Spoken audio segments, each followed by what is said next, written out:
feels like we haven't been here for a minute. So It does. So welcome back, Screamers. Hell yeah. And I hope you're all doing well, enjoying the spring weather. Look, you know what, Jason? I saw a New Yorker cartoon today. Wait, you're the person who reads the New Yorker? No, I saw the cartoon online. It's just, I didn't say I read the New Yorker. I said I saw a New Yorker cartoon. That's different. But it was a drawing of a couple walking through a park, and the woman is saying to the man, "Don't let this beautiful weather fool you into thinking everything is fine." So anyway, today we have a double dose of double features. We just wrapped up our Elaine May series, and so we thought we'd empower ourselves in films that explore class and gender issues. So we're going to be pairing Infinity Pool with Triangle of Sadness and Women Talking with 9 to 5. So we have a balance of gravitas and lightness. And whimsy. So speaking of gravitas and whimsy, how are you doing? Lovely. I am enjoying this, but I do realize, God damn, man, I don't fucking know. Jesus Christ, why'd you ask? I'm sorry for caring about you. I want to be upbeat, but man, and again, I know we're not topical and we're not a news podcast, and I know we throw in these the world is burning, but fuck me, man, it's just like I keep waiting for like this is the end type, real doomsday shit to just happen, like just to kick off. Like if I were to walk outside tomorrow and there were, Third Reich Nazis going down my street while the sky was literally on fire, and it wouldn't be shocking. Be like, no, I wouldn't. I'd be pissed because I have to, get around them. But I mean, outside of that, yeah, no, and I don't mean to be. Again, we don't do it, whatever. But I'm doing fine. I'm doing fine. Do you ever sort of like hope that the apocalypse or some version of it comes sooner, so that you're still like young enough and strong enough to actively resist, rather than it coming later, where you just sort of throw your hands up and like, oh, I'm just crushed by the wave of like fire running down. Have you ever seen Deep Impact? Yeah. Okay. Yeah. So when Tay Leone realizes that she gives away her seat on the helicopter to go off to Noah's Ark or the new Ark or whatever it's called in that movie, and she goes to the New York beach with her dad, and they just face that's what I want, man. Yeah, gotcha. I want to be at ground fucking zero. I mean, look, I think I could survive, but I have the problem with surviving is that I have people with me, so it would be difficult to keep everyone alive. I think and so that's the real issue. If I'm in a Last of Us type situation, I mean, just let me turn into a mushroom person immediately rather than just. Why not just commit suicide? I could, but I think I'd almost rather it happen for me. I think the committing of suicide it's too active. It is. Well, so you sort of want to be passive in your death and not an active agent. Yes, I'm gonna. Yeah, because I think because you have people then. Because I don't want it to be like the end of The Mist, where I've got to shoot all the people that I know and then take the last bullet for myself, right? Or not have a bullet available to me. Sorry if I spoiled The Mist for you, but that's a bummer, man. It's a bummer. I've been watching, but kudos to that movie for like not pulling your punches, right? Right. Just being like, yeah, for sure. I've been watching. I passively have Pluto TV on usually when I'm doing stuff on my computer. You laugh, but that's I laugh at the way you said it. Oh, like you just have Pluto TV on. Like it's not anything specific. It's just I have this app running. But I will say, like, I'm surprised. Well, and again, this is a little embarrassing, but I'm just going to own up to it. Usually, I have the 90210 channel on. Because It's just nostalgic. It's just and Tiffany Amber Thiessen, but is not. That's later. 90210. So that's like Peach Pit After Dark. 902. When 90210 came out, I was a dyed-in-the-wool NBC Thursday night guy. Mm-hmm. So like Night Court, Cosby, Family Ties, Cheers, and then I didn't typically stay up for LA Law or whatever it was, the 9 o'clock show. But I would those four from 7 to 9. Dyed in the wool. And so even all throughout high school, when 90210 was like becoming big, 90210 was always showing on Thursdays. So I never watched 90210 until Cheers went off the air. The very final Cheers, then I could turn over and watch and figure out what all the cool kids in my high school were doing. And then I watched that motherfucker to the end.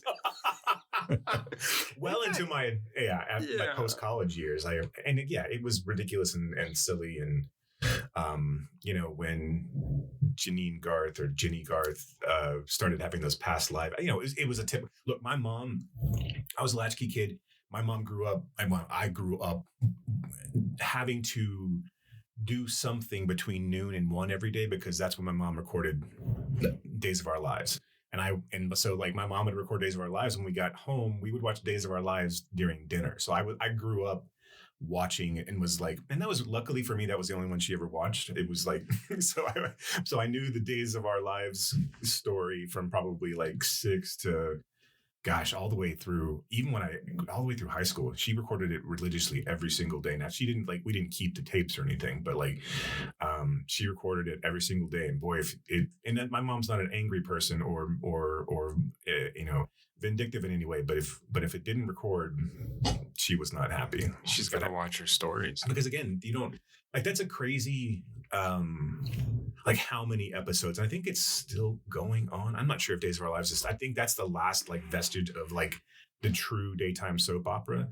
But man, can you imagine trying to binge watch all 35 years of like Days of Our Lives, or how many years there were of Days of Our Lives? Stefano? Yes. Okay. Yes. I'm pretty sure everyone knows that one character. Even if you've never seen Days of Our Lives, you're like, wait, Stefano in that one? It had Jennifer Aniston's dad in it, and then there was just a whole slew of everything was dumb. It was all dumb, but that's the point. Mm-hmm. That's why it's fun. So Pluto. Back to Pluto TV. Pluto TV has these. It's like a very small cable system. Because they have channels that just that only run, when I say typically, that just run one show. So they have a 90210 channel, and they have a couple of other channels that are like Real Housewives and blah, blah, blah. But they also have like movie channels, and they just cycle through. And so they had a horror channel and like a thriller channel. And like, so you can just pop in at any given time. It's there for you. And you don't have to think about it. You don't have to actively engage in it. And it's just there running. And if I catch the last hour of Scream 3, then so be it. I watched the last hour of Scream 3. And then whatever. And you have to watch a few commercials. But, outside of that, hey, I'm a big proponent of Pluto TV. And they show movies. They have stuff on demand as well. I don't know why I'm pitching for Pluto at this point. Maybe they'll call you up and be like, hey, can Wilhelm, you want a sponsorship? Right. We'll do a 30-minute spot for you if you want to do, of course. Right. So, I mean, sign into plutotv.com / why does Wilhelm scream for your 10% off discount. We've got to fund this podcast somehow. I mean, right now, this podcast is brought to you by American Express. Don't leave home without it. And and I'm still waiting for that Goop sponsorship to come through. Yeah, so. I'm surprised Gwyneth hasn't reached out. Brock and I are both using vaginal eggs right now. As a paperweight. Right. That's the thing. It's paperweight on the desk here. So I digress. I don't really even remember where the thread came from for Pluto TV or whatever we were talking about, but I don't know. I asked how you were doing. I'm doing fine. I'm killing yourself. And I was gonna kind of dip into the whole like Camus absurdism of like the only real question is whether or not to kill yourself. That's the only philosophical problem left. There's a really funny bit that Norm Macdonald does. I think it's on his latest special, and he's like, people, suicide, and people always say, "Well, I can't believe that they did that," and he's like, "Really? You can't? Are you not familiar with life and how?" No, it just leads to a horrible end. It's like it's a series of disappointment after disappointment that just leads to an inevitable horrible end. You can't understand why someone would take their own life. Really? It's that hard to understand. Look, Why Does the Wilhelm Scream is not advocating for suicide. I want to say that just straight out. If you're having suicidal thoughts, please get help. But reach out to someone, find a loved one. I mean, we don't have a hotline, but we would be happy to take on a call. But yeah, look, we have email addresses. You know, they're on the show notes. Reach out. Right. I'll chat. Yeah, for sure. I ain't got not that much still going on, really. No. I got to watch movies for this thing, but other than that. Yeah. I mean, that takes up a lot of time. It does indeed. Especially because you're trying to come up with some sort of insight. Not that this is like, you're trying to come up with some sort of insight. So typically I'll watch these movies a couple times. I mean, and just, Yeah. And, Yeah. and I usually, and you see what kind of insight that brings us.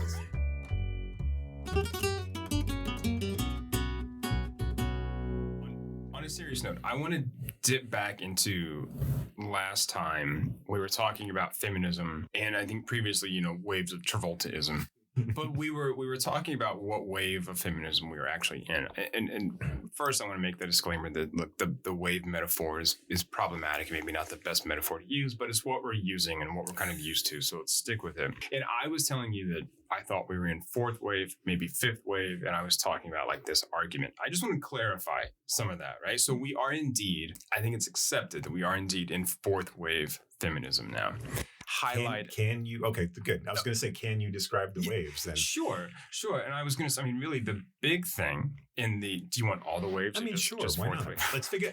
Let's figure this out, right? So I'll give you sort of like the highlights. So first wave, right, would have been in the. We realize women are our thing. Women are not objects. Well, actually, women are telling men they are not objects. Late 19th, early 20th century. Think of like Susan B. Anthony. There was a push for suffrage, a push for female education, better working conditions, abolition of sort of the gender double standard. Okay. Second wave, we've got early 60s through the 80s. This is Roe versus Wade, right? Roe v. Wade. So you saw kind of cultural and political inequalities as sort of inextricably linked. It focused on ending discrimination, focused on sexuality, domesticity, family, workplace, reproductive rights, those kinds of inequalities. The 80s also saw, this is interesting, this like intra-feminist disputes or intra-feminist fightings over things like sexuality and especially pornography. So then that kind of infighting led to then that third wave. This is Gen X feminism. This is Riot Girl, right? This is female punk subculture. It also challenged second wave's kind of essentialism and how it defined feminism, where, look, second wave was mostly focused on white, middle, upper class women, right? Not the. So you saw kind of the rise of, or the development of intersectionality at this time. So more diversity, individualism, right? So then that leads us to fourth wave, right, which is 2012 to the present, right? Again, focused on empowerment, but now we have the internet. And so this kind of marks, or this kind of provides that demarcation between the waves, between third and fourth wave. So the use of internet tools, again, further emphasis on intersectionality, marginalized groups, people of color, trans people, think of the hashtag movements, Me Too. But internet activism, using those tools as a way to make other voices heard, right? To make all voices heard. Interesting. So some of the sort of, not discrepancy, but some of the thought about fifth wave is that it came along at the same time as fourth wave, but they're kind of branches on a bigger branch. Yeah, I know how branches work.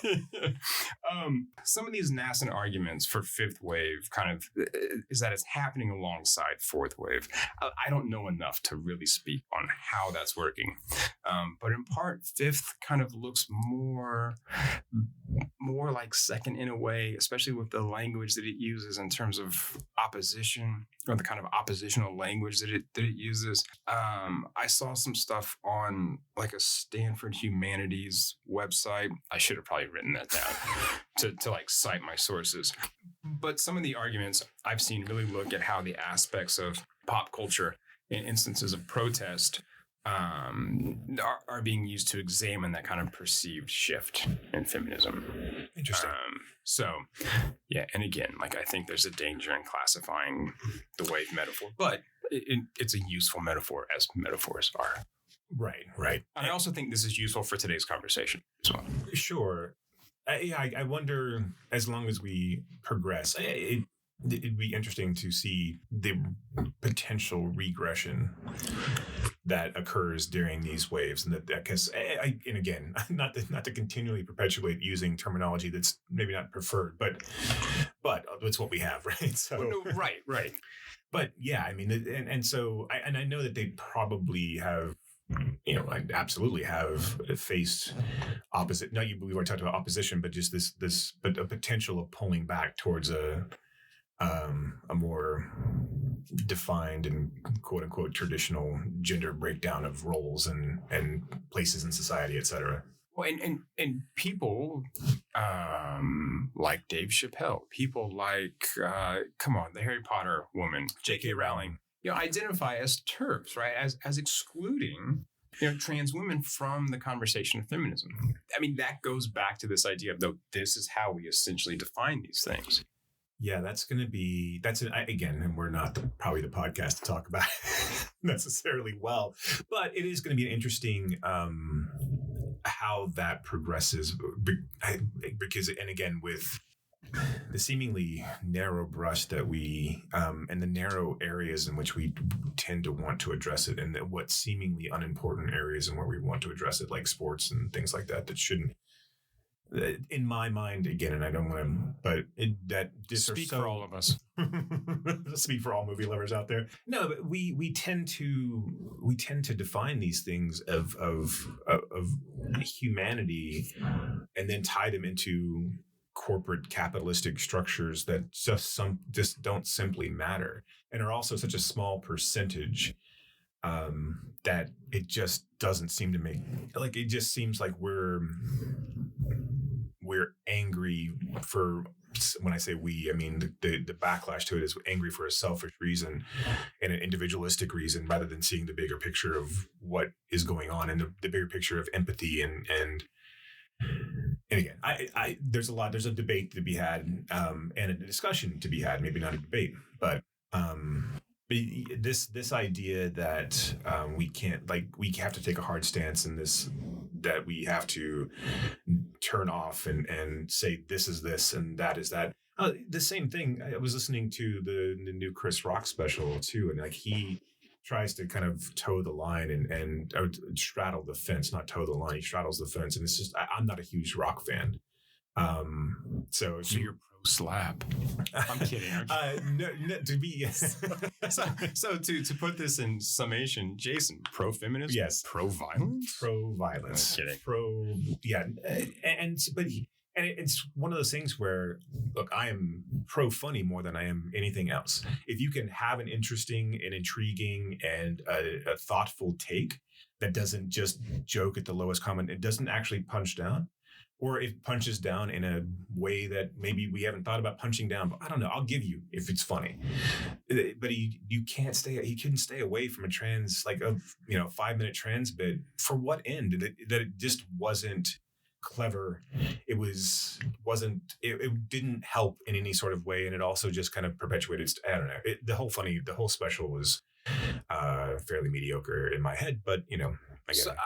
A question for you, and again, I know this is not about movies, but since you are the sort of comedic connoisseur on this podcast, do you think that these trans jokes are replacing like the gay jokes that that male stand-ups used to tell on stage?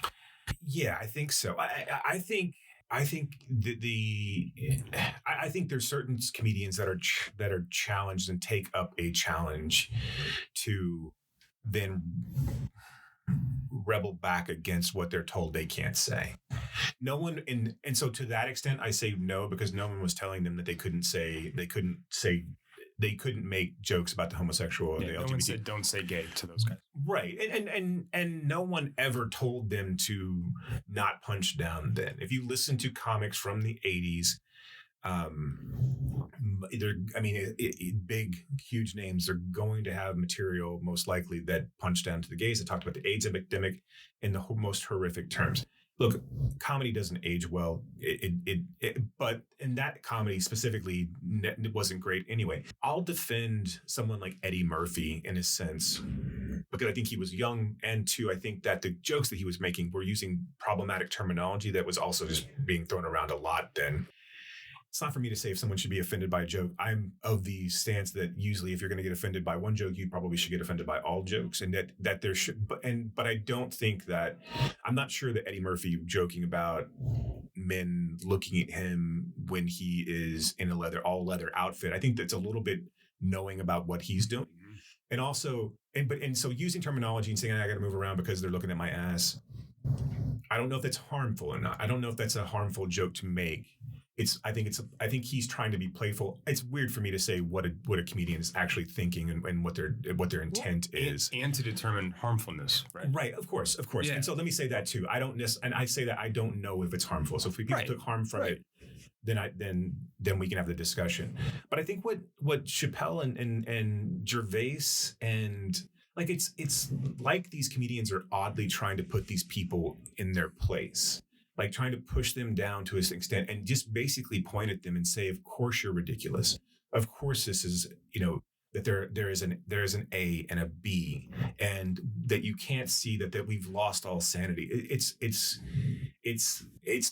not funny. It's not a new take, right? It is just this weird sort of outrage that's unnecessary and unproductive and hurtful. And so I don't understand the insistence, especially from Chappelle's point of view, which I think he's probably one of the greatest storytellers that's ever taken stage.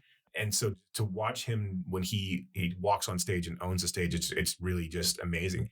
But it's just an area that, and like I think the first special, and I know I'm talking a lot, but I think the first special that he did, it seemed like it came from, and I don't remember which was one of the first Netflix ones, where he was seemingly coming back at himself a little bit, saying, I don't understand this. And I think that's a okay thing to take. It's okay to tell that you don't understand this scenario and why you think it, but also to compartmentalize it and capture it in a sense of like, this is my own failing.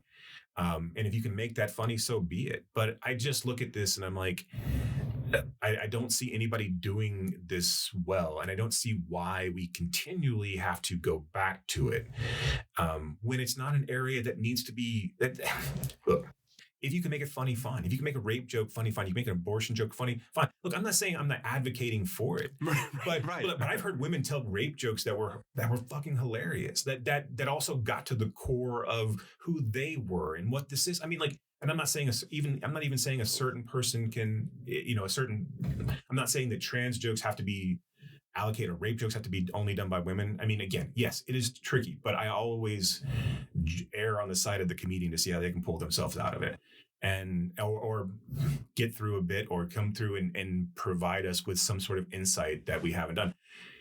And I just don't know. I just don't know why I don't know why they have to double down. And like one of the best comics I think that's going right now is Bill Burr. And I don't see him doing falling into the same type of trappings. And he's still like addressing things that are, from a perspective of like not a white guy does this and a black guy does this, but he does so well with his racial material. I think he also and basically kind of shows the ridiculousness of both sides of everything and makes it funny to everybody. I don't know. I think it's disappointing to see these people who had voices continually try to undermine the movement of the trans community when there's no real need to do so. They already are. It's so much shit. I mean, like it doesn't make any sense to me. Yeah.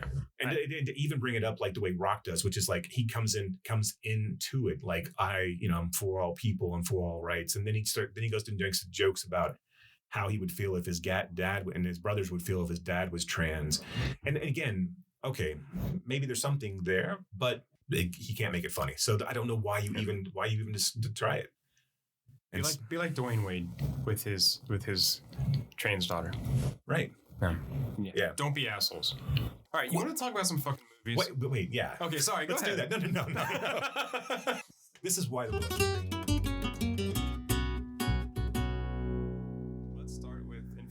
How do you feel about starting with Infinity Pool? I love it. Let's start with Infinity. Let's start with some body horror. You love it. I think this is Cronenberg's Brandon Cronenberg, not David, the son of David. in the biblical hierarchy In of biblical sense, of Cronenberg's. In first Cronenberg, this is the descendant of David. I think this is Cronenberg's most accomplished and most, I don't know, just well-rounded film. I think it's his best acted film. I know he doesn't have a huge I was gonna say filmography. he's on. This is his third one, Right. right? Have you seen his first one? I have not. I've seen Possessor, and I liked Possessor. I wasn't blown away. And I agree with you. This is a better, more accomplished film than Possessor. I have not seen his first one. Okay. I was just curious. Well, that just negates all our takes. No, I'm kidding. Right. If we've not watched the full filmography, Jesus Christ, you guys are terrible. Mm-hmm. You haven't watched Cronenberg's first. It's a take that I would have had. And I think Possessor. Let's get back on track here, Wiseman.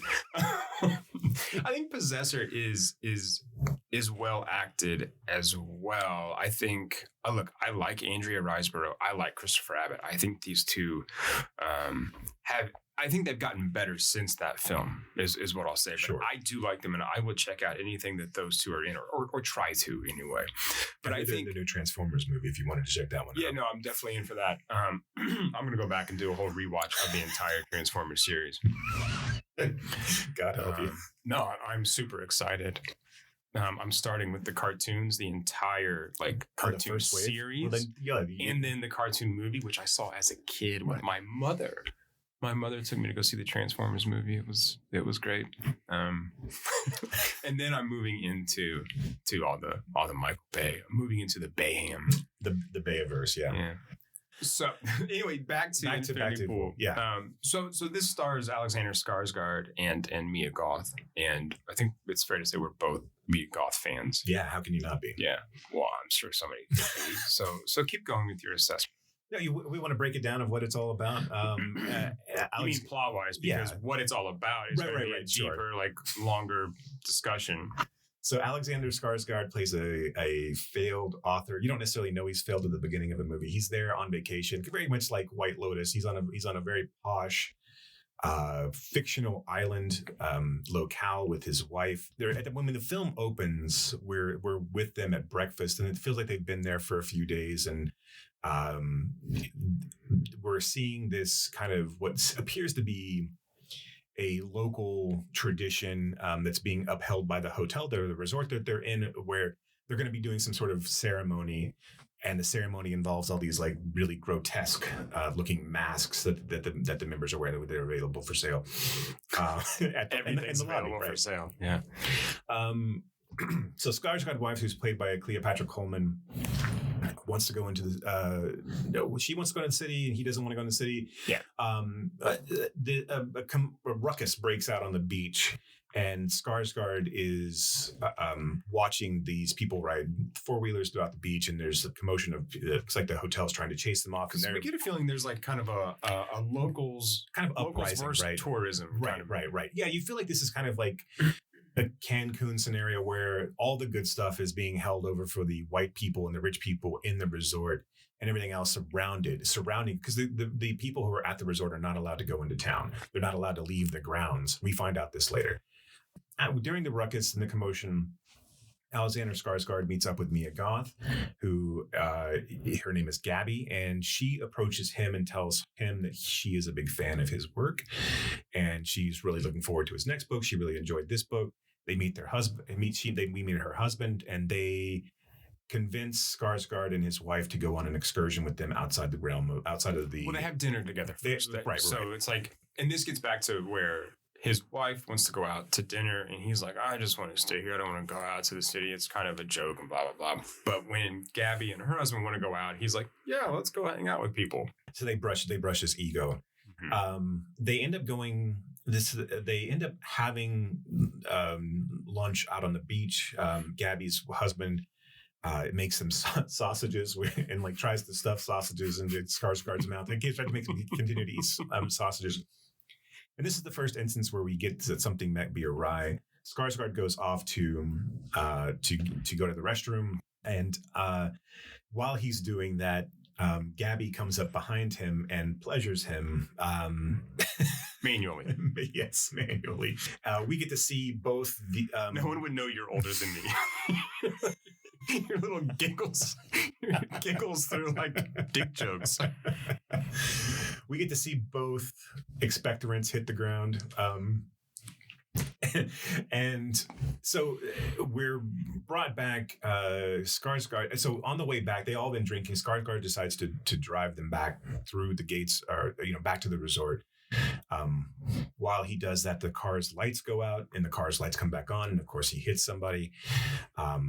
They try to cover it up, or Gabby says, "We're going to cover this up because the local police here are corrupt, and we're not going to be subject to their corruption and their potential molestation of us and all this kind of stuff." Yeah, I mean, she says to his wife, "The cops will come rape you, and they'll find you dead in 2 days." Right. Yeah. So Skarsgård and his wife go back to their hotel.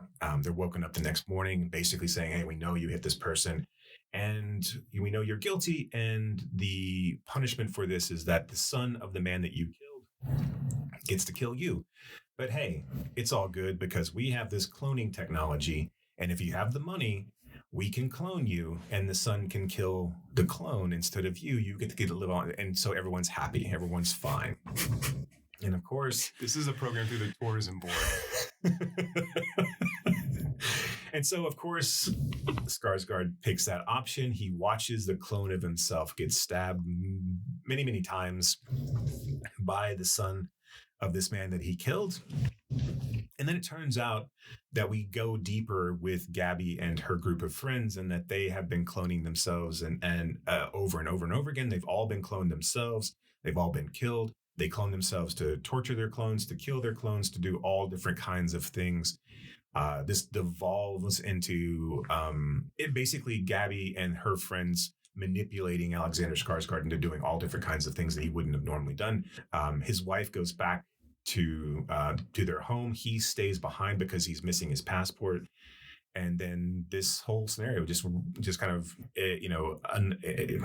develops where and eventually Skarsgård figures out that he's been being played by Gabby. Basically Gabby tells him at a certain point when he starts to become reluctant to do all of the things that they want him to do to the clones and to his clone specifically. They ridicule him. They treat him like a child. She basically says, "Hey, I never read your book. That was a joke. I think you're ridiculous."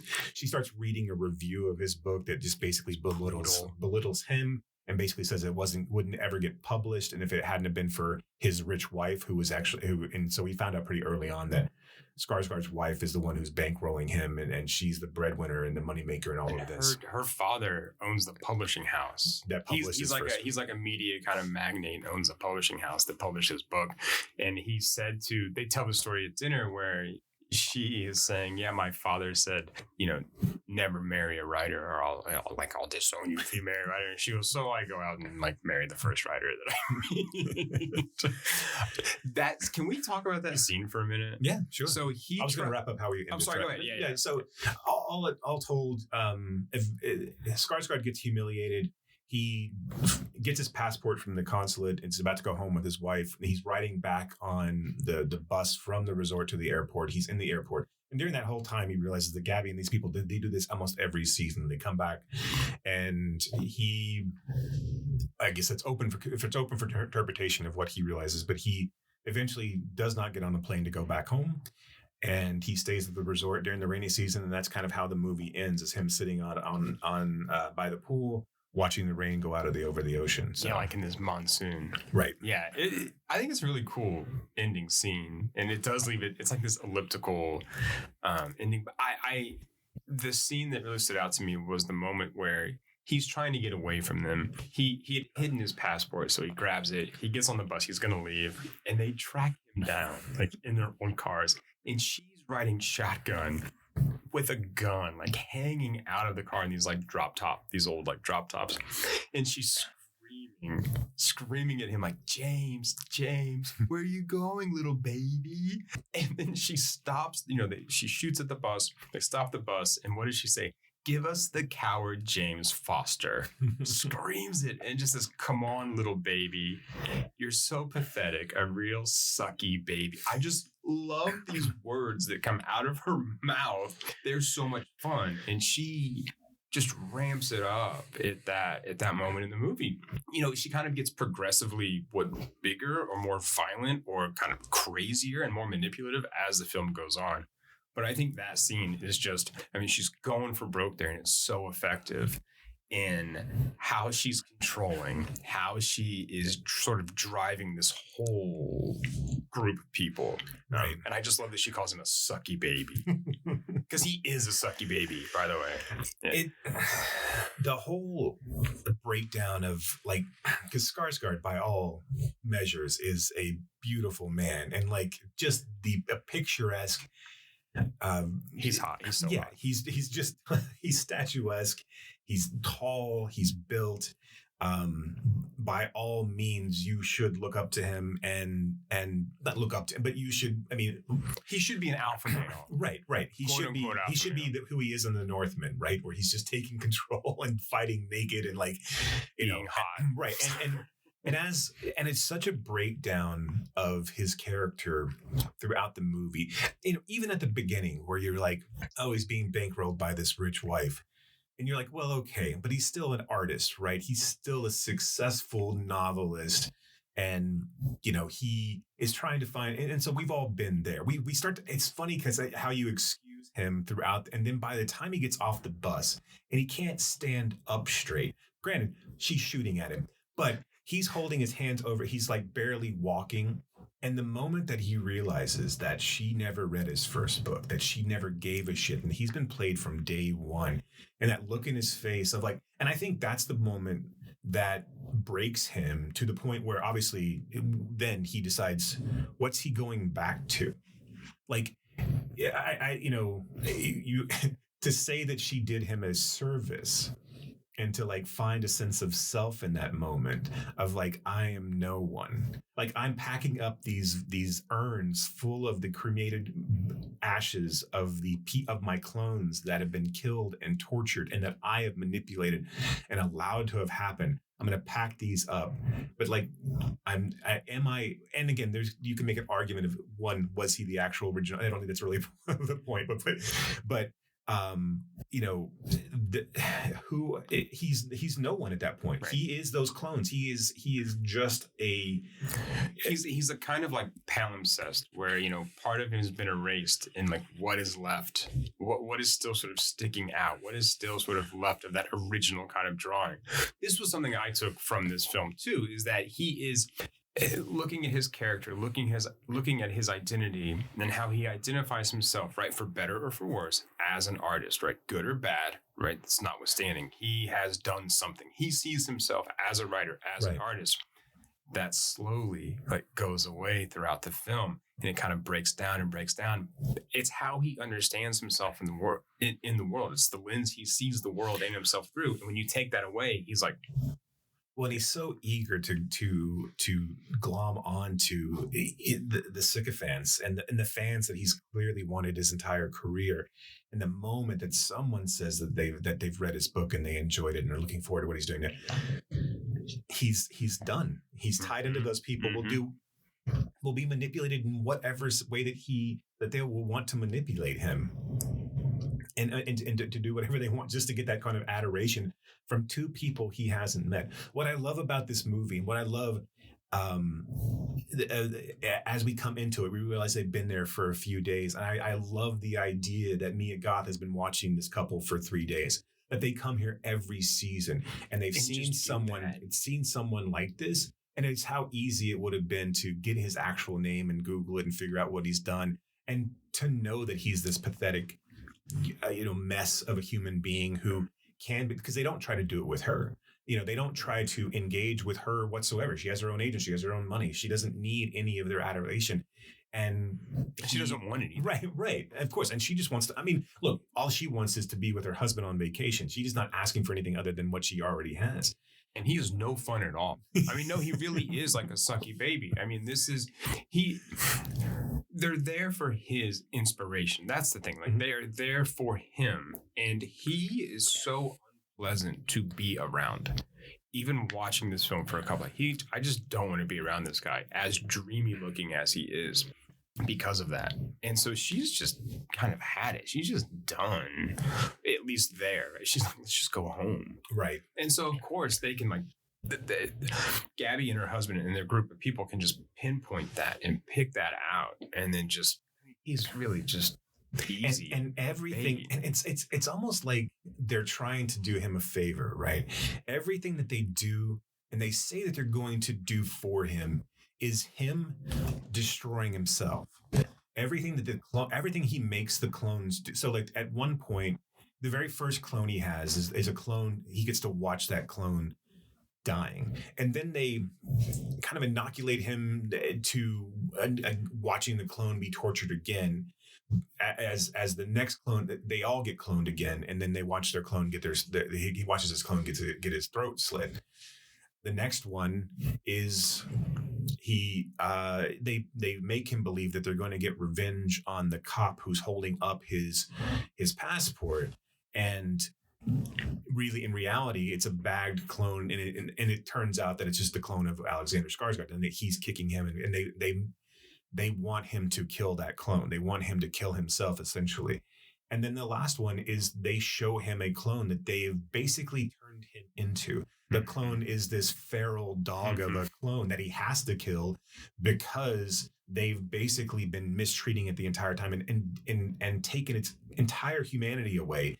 In the span of 3 days, they've destroyed who he was down to a feral dog. And it's like, I just think this story like I said, I liked Possessor, but I think this story from Cronenberg is so good, and there's so many layers to this, and like it's just, I think what they show how fragile this man was, and of course, I mean, obviously there's all the imagery of him suckling from Mia Goth's breasts, and it turns into like a trippy kind of orgiastic. Right, it's a Cronenberg film, right? You can, I always laugh at those because you've seen so many of them, right? But like these like head trip sequences, I love to think about Cronenberg in an editing room going, no, not that little burst there. It's got to be this one. Move it down a little bit. And it's coming in too soon. Like. Just this fucking acid trip of a sexy scene. Right. I don't want to see taking it really seriously. Right. If we don't get this right, guys, the entire film's lost. Then everything will fall apart. This has to hang together. I think so. What I really like about this Cronenberg and what I like about Possessor in this film is how he plays with the ideas of identity, of self, of who we are when sort of stakes are high, who we are when stakes are low, who we are when we've been sort of ground down to nothing and have to kind of rebuild ourselves. Because I mean, so much of what this film is, or what it kind of, I think, comes down to, is that sort of destruction of the inner self, the decomposition of souls, maybe. And looking at this in conjunction with Possessor, the use of masks, the use of doubles are consistent through both. Again, I think this is more effective, and I think it's an improvement on Possessor. Those ideas carry over. I mean, there's definitely sort of a variation on a theme with these two films. One of the things I like about Possessor is this weird work-life separation. Job is more important than family. but in this, we get a kind of take on, I wouldn't call it class warfare, but maybe, right? But it's very much like the rich behaving badly, right? In the same way is, and we'll come to Triangle of Sadness later, but in the same way as Triangle of Sadness, in the same way as a movie like The Menu, and various others. So it does bring in this idea of sort of like class in tourism, and a kind of destructive tourism, a kind of even more destructive form of capitalism than we're living through. I think this is excuse me. I think this is an interesting companion piece and like an elevated version of The Purge, where you have and again, not to that like kind of base sense of, but you have this, the haves versus the have-nots, and the haves going off to this. It's, obviously this is what we do, right? I mean, like rich Americans going off and being ugly in other countries. So, and taking advantage of, the native population and just breaking laws, going up, whatever, doing what, and so this is an interesting idea of these people, because by the time they get back on the shuttle to go back to the airport, they're talking about their workaday lives. They're talking banal. right. They're talking about going back and doing, housework Rearranging and furniture. work. Right. And so to them, this is their purge. This is how they get out. And the fact that it's almost noble what they're doing in a sense of like showing these people like. I think the what happens to Skarsgård in this movie, where he stays behind to potentially figure out who he is, that they've stripped it all away, and he still has some semblance of self to say, you know what, I'm not going to get on that plane to go back to a life that I know is bullshit. I've been told is bullshit. I've been exposed as a fraud. I'm going to stay here and figure out I'm not going to go back and ruin the life of my wife and be be an albatross, be a weight around her. I'm going to stay here and figure this out. I think that's the best case scenario for. And what's funny about that trip back to the airport is they could not be less interested in Skarsgård on that bus at all. He doesn't exist at that point. Right. He's done. They did what they wanted to come, and that they did to him. Again, I know we won't get this because Cronenberg's not going to tell this story again, but this would be a great to see who they've done this to before, right? To see the story flipped around to told from Goth's perspective, it's too mean, right? You can't tell that story, but fan fiction or whatever. I want to read that. Like, I want to see someone's take on that because I think. This is a really I don't know. I thought this was really, really well done. Yeah. And the more and more I think about it, the more and more excited I get about it. It's just because again, all the other things like the Purge just becomes this cacophony of violence and and bloodshed and nonsense. It's been done better when you do something like Assault on Precinct 13 or like by masters rather than just these movies that just exist as a thing. I have a question, and this kind of I think plays into, or I think it's a question that can be applied to something like Triangle of Sadness too. This is a film, in a way about wealthy behaving badly, about the wealthy using developing nations as their own playground and the inhabitants there as their kind of playthings to an extent, right? We can kill this guy, so then set up this guy.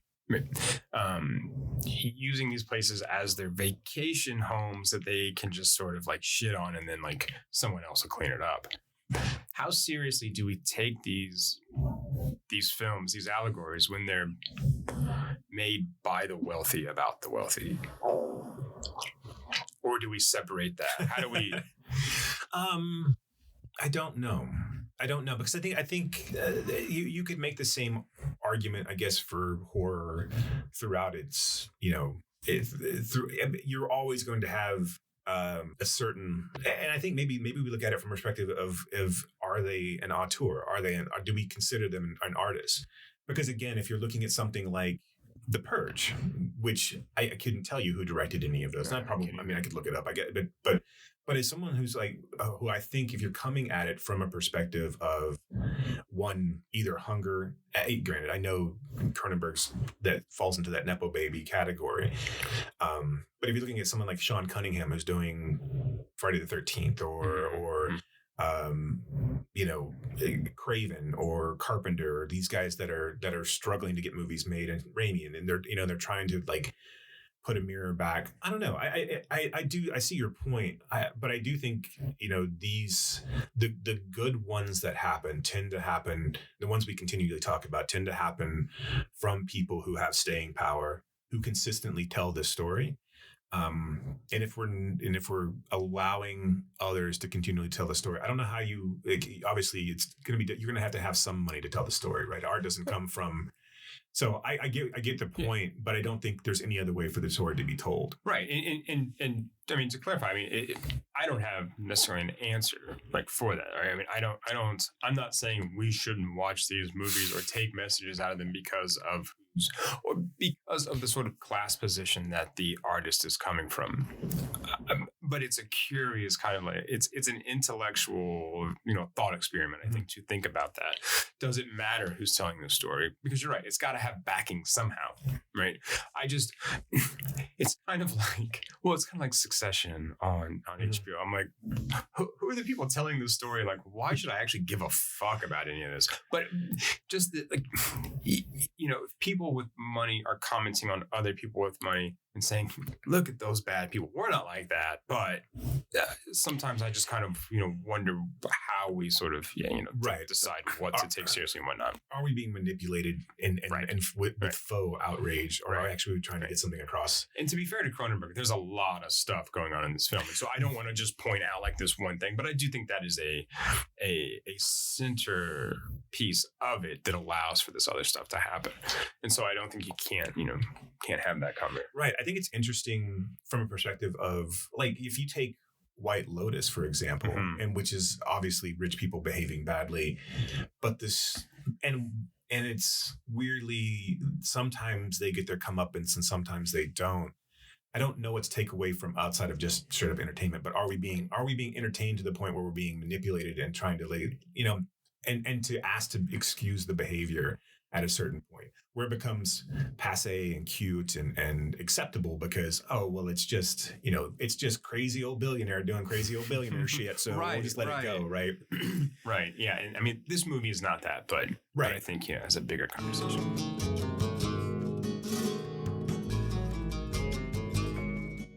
Okay. So speaking about White Lotus, should we move on to Triangle of Sadness? Let's move on. Let's do that. And those are much more kind of akin, right? White Lotus and Triangle of Sadness. This is Ruben Östlund's 2022 Palme d'Or winner, right, from Cannes. It's a crazy Palme d'Or winner. Second Palme d'Or winner, too. Yeah. 2017's The Square also won. So you're doing such a good job of breakdowns today. Do you want to tell us about Carl and Yaya? Carl and Yaya. Because that's part one. So Triangle of Sadness is it's when you're frowning. It's the triangle between your eyebrows and your forehead. Which I love it. Kat was like, I fucking fell in love with that terminology. She's like, oh, I'm going to use that all the time now. So why's your Triangle of Sadness showing? I was like, can you relax your Triangle of Sadness? So it's broken up into 3 parts. The first part we focus on 2 models that are in a relationship together, Carl and Yaya. And Carl is not quite as successful as Yaya. And what happens, I would imagine, a lot in male and female modeling. Speaking from experience? Yeah. When I was stripping back in the day, show us Blue Steel, Jason. The gender roles are reversed. No one saw that, but he did it. Right. And they're having a conversation. So we're introduced to Carl, and he's kind of in this cattle call for some sort of advertisement where he's got to be funny, and he has to take on all these affectations that they're going to do for this photo shoot. And it's very much, I wouldn't say it's belittling, but it's very much, he is a piece of meat in this case. And so we see him kind of go through with all these other male models, and that's when we're introduced to the terminology of Triangle of Sadness.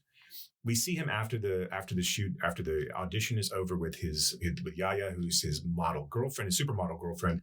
And they're out at dinner, and they have this whole conversation around traditional gender roles and who pays for dinner, and basically Carl, kind of like in this scenario, in the infinity pool scenario, where Carl is with a woman who's way more successful, way more financially stable than he is, but he still is trying to negotiate his place in this relationship as a man and as the masculine side of the relationship, for whatever that's worth. And she offered to pay for dinner beforehand. Right. This is so it's this very awkward conversation where he wants to be seen as a masculine force in their relationship and to take on the traditional masculine things, but also is not capable of doing that. And so that when he reaches for the check and she doesn't reach for the check at all, and she just offered it up earlier, he starts to feel slighted because she doesn't. Then at that point, he wants to become equals in the relationship, and they don't want to succumb to these typical gender roles. The first 30, 45 minutes of this are very, very interesting. And what I had no idea where, because I knew from the previews where this was going, but I didn't know how this was leading into that. So it establishes like so much, though. It really does. And I love the scene like in the Uber where Carl is like, I want us to move beyond traditional gender roles. I want us to, sometimes you're the man, sometimes I'm the man. And she's like just on her phone looking at him like, you're crazy. He's like, I want us to be more like best friends. And she goes, oh, I don't want to sleep with my friends. And he's like, no, you're not listening to me. And of course, then the Uber driver's like, you have to fight. Right. You have to like stand up for yourself. So, right. So after they go back to their apartment, we see them on a luxury cruise, and we see them with a bunch of other upwardly mobile, but mostly older couples who super are rich. Yeah, the ultra wealthy. So we see a weapons magnate. We see a man who's a tech magnate, who's a nouveau rich, tech entrepreneur, and. So we see kind of an upstairs, downstairs type of scenario where we see the crew getting ready and trying to impress this group of people and trying to kind of hide all of the underpinnings of the things that have to happen on a cruise for them to have their their special time, or their grand vacation that goes off without a hitch. You can't tell them no. Right. Only yes. And so we see the crew preparing to introduce or to bring the people onto the boat. We meet the people on the boat themselves, and then we're brought into a captain's dinner for the night. And the boat is and this is probably where you've seen a lot of you've seen anything about Triangle Sadness. You've seen this. The boat is in choppy waters, and throughout as we've been on the boat, Woody Harrelson is the captain, but he's been drunk in his cabin the entire time. So everyone else has been doing all this stuff around him, and they come up on to get served at the dinner. They all meet the captain. There's a whole real funny bit about how one of the women on the boat wants the sails cleaned because the sails are dirty and there are no sails on the boat. And she keeps insisting that she's seen sails and they're filthy. And Woody Harrelson's like, you know what? We'll clean the sails. It's fine. Sure. So everyone gets seated at dinner. But the entirety of the ship is rocking back and forth, and they're serving these like oysters and like kind of odd dishes, kind of, and essentially some of the food went bad, right? Because one rich woman made everyone go swimming, made all the staff go swimming, and at one point the chef's like, the food's gonna go bad, right? And sort of the main concierge, I guess we would call her, right, is like, it doesn't matter. We all have to do this. So there's this mix of like, seasickness and food poisoning. So essentially this turns into a vomitorium. I mean, and to and it goes on, the scene goes on forever. It is brutal to watch. It's gross. And all throughout the entire thing, Woody Harrelson, who didn't order anything other than a hamburger and French fries because he doesn't eat fine foods, or he's not into fine dining. I don't enjoy fine dining. So he's fine the entire time. And everyone else gets carted off to their staterooms because they're all sick. They're puking in the halls, they're puking in the dining room. The only other guest member who's not puking is a Russian oligarch, basically, who then he sells shit.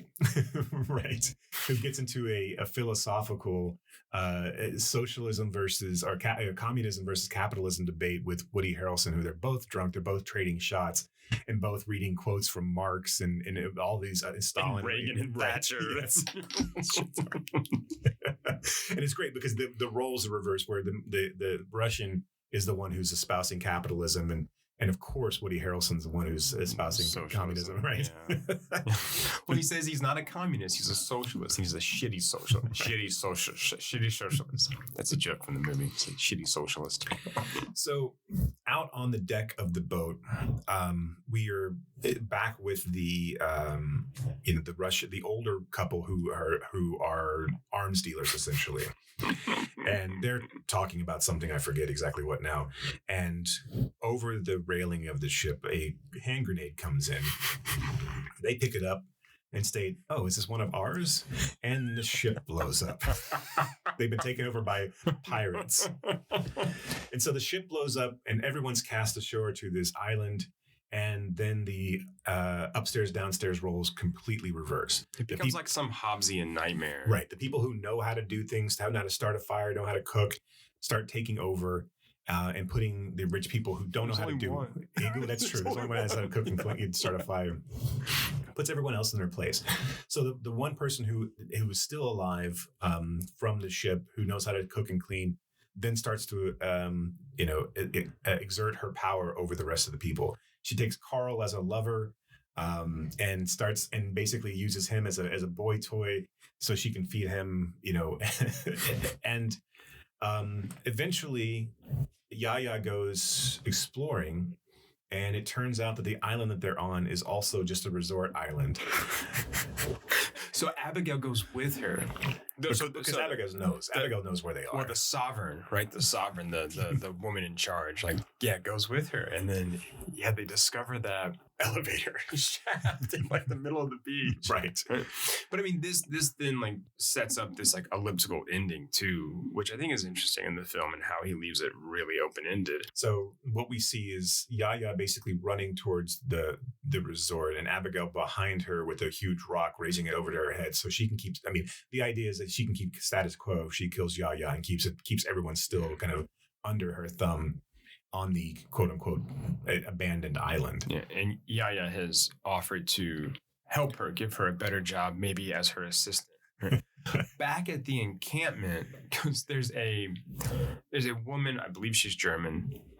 She only can speak one line in German because she's been at least partially paralyzed by a stroke. Mm-hmm. So she's in a life raft, and this kind of canal street hawker goes by selling goods, and she calls him over and figures out oh God, this is where we are. And so I think you get the idea that the other people come and sort of figure this out too, because we see Carl running through the jungle or the forest towards Yaya and Abigail, or in that direction, right? And so it's kind of does he get there first? Is that why he's running? Is it whatever? So, but it's an interesting ending. I think it's an interesting way to end that film.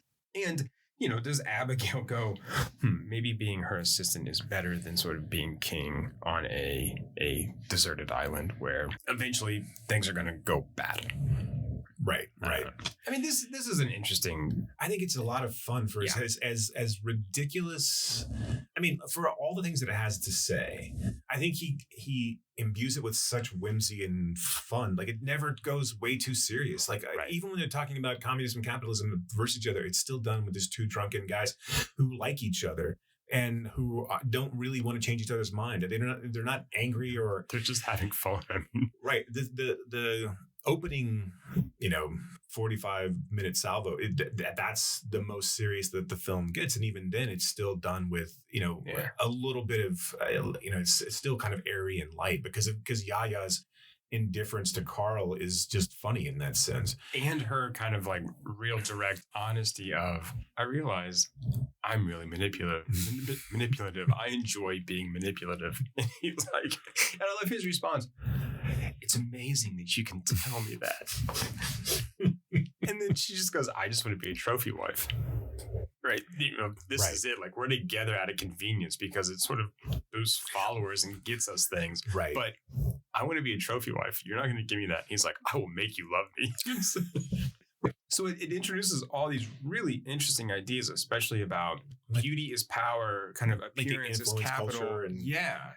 But then also this idea of fluidity in gender roles, and sort of when one is asking for that, another wants to be traditional. And I think that is a kind of an interesting juxtaposition, an interesting confluence of the influence culture with this gender role, fluidity. Yeah. But it sets up how we kind of view the rest of the film too. That gives us a grounding place to then, these ideas are already swirling around. So that by the time Yaya and Carl are at dinner with the Russian oligarch, he's like, oh, so the looks paid for the trip. Not bad. Right, because he's a conventionally unattractive man. He's old and doesn't really give a shit. He's unkempt. He's big old belly. Right.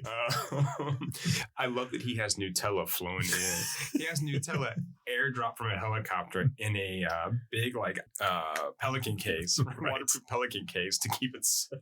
And it's 2 jars of Nutella, which comes back later when he's on the beach on the island, when he's like, can I help? And Abigail or one of them goes, yeah, you can help get some Nutella. Yeah, all of it. Yeah, it just all of the ugliness of them and just the ridiculousness of it. I think that's what Ruben does so well in this case is he realizes how ridiculous the story that he's actually telling, that he actually has to tell. And so then making the center point of your movie a pie in the face kind of vomit fest also does it a great service to like, hey, look, this is fucking ridiculous. Like the fact that we're even having this conversation, there's like the fact that you have, that we're trying to argue that a meritocracy exists in this world, right, is ridiculous, right? But yet we're here, and some guy sold his invention. Someone made, at the right place at the right time. Someone made their entirety of money based off the suffering of other people. The one person who's driving them around in a luxury yacht is a communist. And he knows, I mean, he's like, I'm terrible at sort of living by my beliefs. Look at what I'm doing. Right. Do you think this is I'm a little curious if you think the middle section goes on a little too long or if it's the weakest part of the film? I'm also curious how you feel about Östlund in general. Do you ever think he's too sort of like tongue-in-cheeky and not, or, a little too winky, wink, wink, nudge, nudge, and if he's not, or if he could be a little more serious? Because I feel like that's kind of the knock on him, right? Right. I think it's needed, man. I think that if every one of these movies is women talking, or and I'm not going to obviously we're going to talk about that in a minute. I was going to make a mansplaining joke. If every movie is mansplaining, if every movie is women's talking, let me tell you what they're really saying. That's the Zucker version of women talking. Is mansplaining. Mansplaining. 2 words. No, and I know maybe it's unfair to point the finger. That's just because it's on top of mind. But it's a heavy film, right? Yeah. So if every movie that we have, if every message film that we have, which I guess you could argue whether triangles, but I think there's something. I think there's a story. I think there's something. The point that he's trying to get across. Isn't every film kind of a message film? I'm sorry. I'm being fucking reductive. I know what you mean. These big kind of like, clearly there's something deeper here that I'm trying to say. Look, sorry. We're gonna get to the deep dive of the Transformers films. I promise you that's gonna happen. Look, man, sentient beings that can change their shit. Look, what I don't understand is, do they feel pain? I want to talk about how Kant's categorical imperative plays in with transform. sorry, go. I transform, therefore I am. Fuck. Get back to this idea of So I think there aren't enough of these independent smaller films that are funny like this, that are light and still have topical things to say. And so I get the idea that but you can't be stoic and serious about this all the entire time. And because again, you're going to shut out a large part of your audience. If you bring people into this and they take away from this idea of, maybe I've been wrong about white privilege, or maybe I've been wrong about, and again, I don't even know what Ruben's goal is in this movie necessarily, what we're taking out of it. I think I would say I get the idea, but I don't think you see anybody else really doing what he's doing from a perspective of, let's take a comedic take at this. Let's take the truly taking the piss and punching up, and also punching sideways to seeing how quickly power corrupts, right? When the downstairs gets access to power, they immediately corrupt, and you can understand why they do. So I don't know. I think if people come into Triangle of Sadness because they want to see poop and fart jokes, all for it if they take away something more than just the scatological portion of it.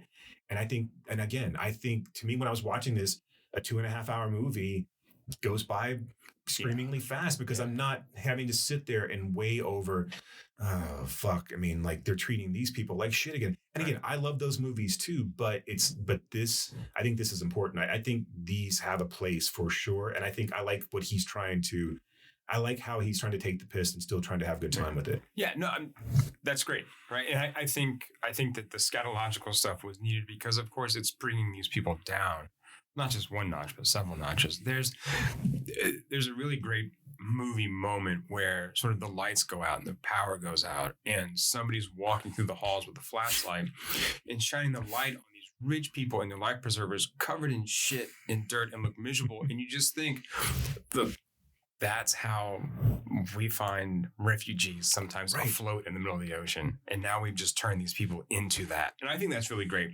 I think that's really clever, right? I really enjoyed this. It was a breeze to get through. And it's funny without being, I think, too funny. Right. Because, I mean, you said comedic take, and I mean, I find it more satirical, and that like the overall comedy is tamped down a little bit, right? That it comes out in these weird conversations that get had, and in like the vomitorium jokes and stuff like that. I think it's really hard to do too. I think if you look at something like Alexander Payne's Downsizing, which he's clearly trying to say something about consumerism and blah, blah, blah, blah, blah, and then completely loses the thread, right? And again, I not to completely shit on Alexander Payne. I've liked a lot of his movies. And you like Pinot Noir. I do like I won't drink any motherfucking Merlot, but I do like Pinot Noir. Such a weird like pop culture side note of how that actually affected the sale of Merlot. Right, I know. Just tanked it. Fucking weird. This fucking capitalism. I mean, the market just. So I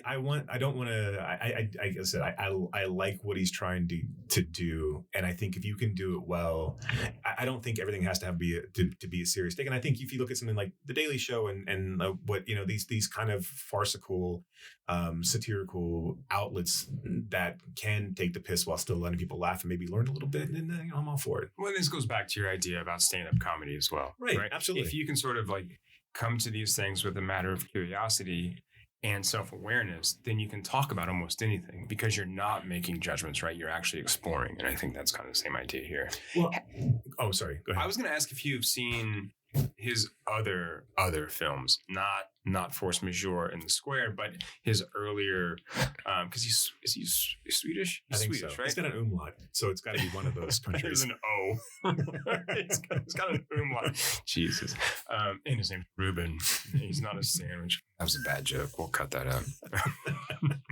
But I was curious if you've seen like his earlier. I haven't. Okay, I haven't either, and I think, but people overlook those. People don't talk about those when they're talking about this one and the other two.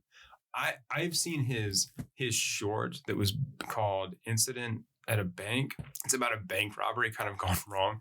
It's really cool. I think it won one of the bigger awards at the Berlinale a while ago. But it's like this filming of a bank robbery from like across the street on top of another building. And so it looks like a kind of model of this thing that's happening. It's really clever and really also whimsical for this like terrible incident where people like right. stuff. So right. Yeah. I'll check it out.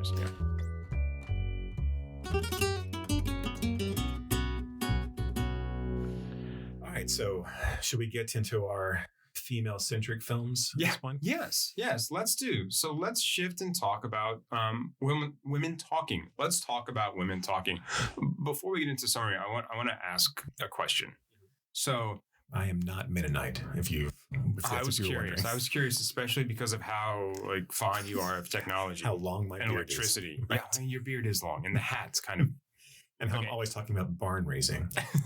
Look, it's an important cultural pastime. Anyway, so this is a film based on the novel by Miriam Toews. I hope I'm pronouncing that right.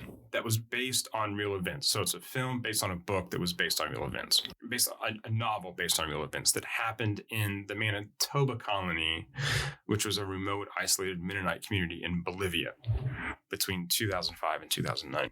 So the novel was an imagined reaction to real events.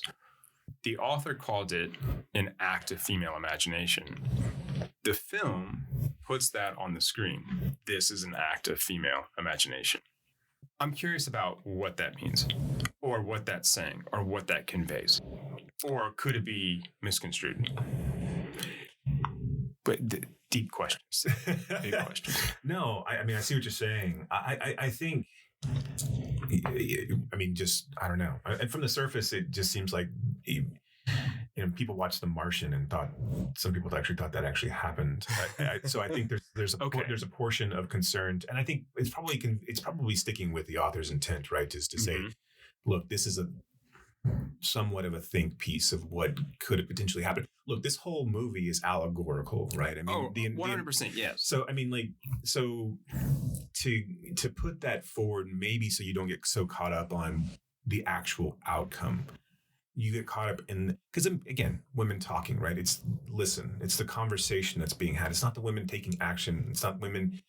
It's just them, espousing their thoughts or feelings and trying to formulate a plan for themselves.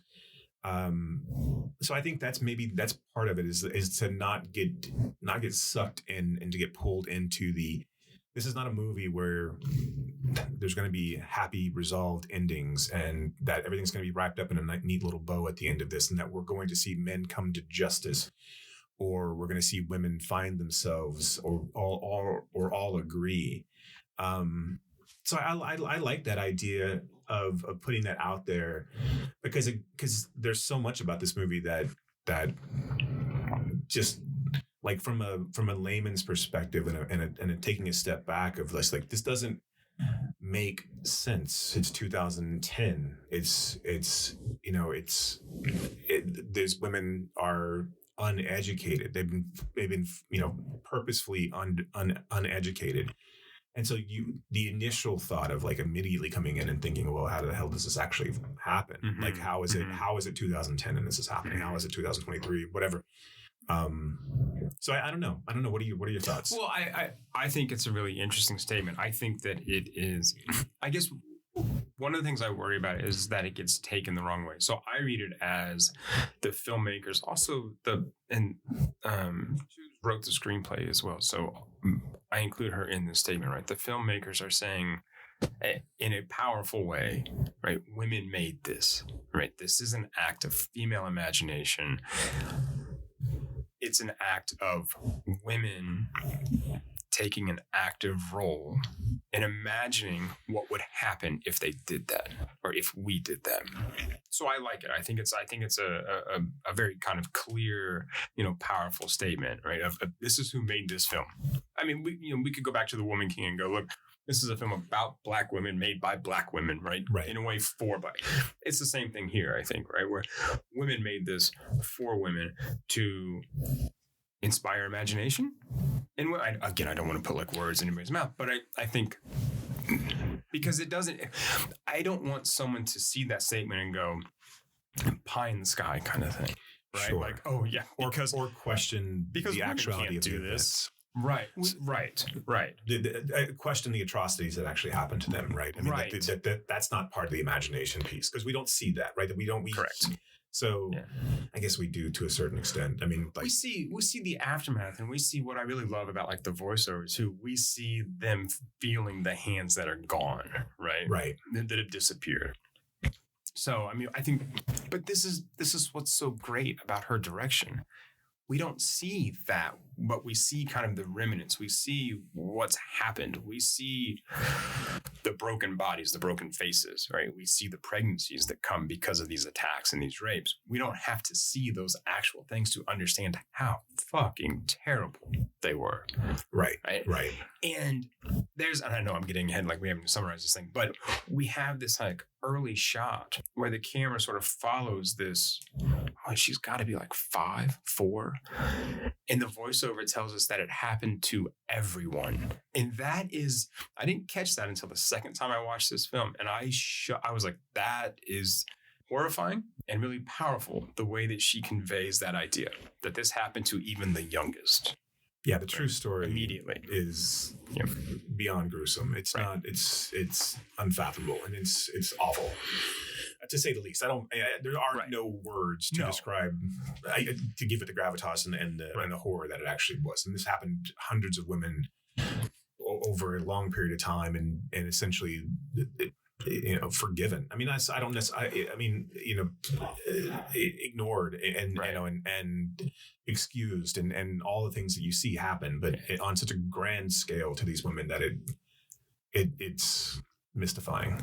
So let's sort of summarize this, right? So this is set in 2010, right? And women in this isolated religious colony discover that they've been being drugged and sexually abused and assaulted by the men in the colony, in their sleep. When it's discovered, some men are arrested for their own protection. Right? They get found out. They get sort of in the film. They get like locked up in a barn, and one of the women goes after one of the men with a scythe. So the elders in the community call in the cops. The cops arrest them for their own protection. The rest of the men leave to go post bail and tell the women, you have 2 days to forgive the men. And that goes back to what you just said. So during that time, the women come together and decide to vote on what to do. Stay and do nothing, stay and fight, or leave. And so they have a vote. The vote is tied between leave and stay and fight.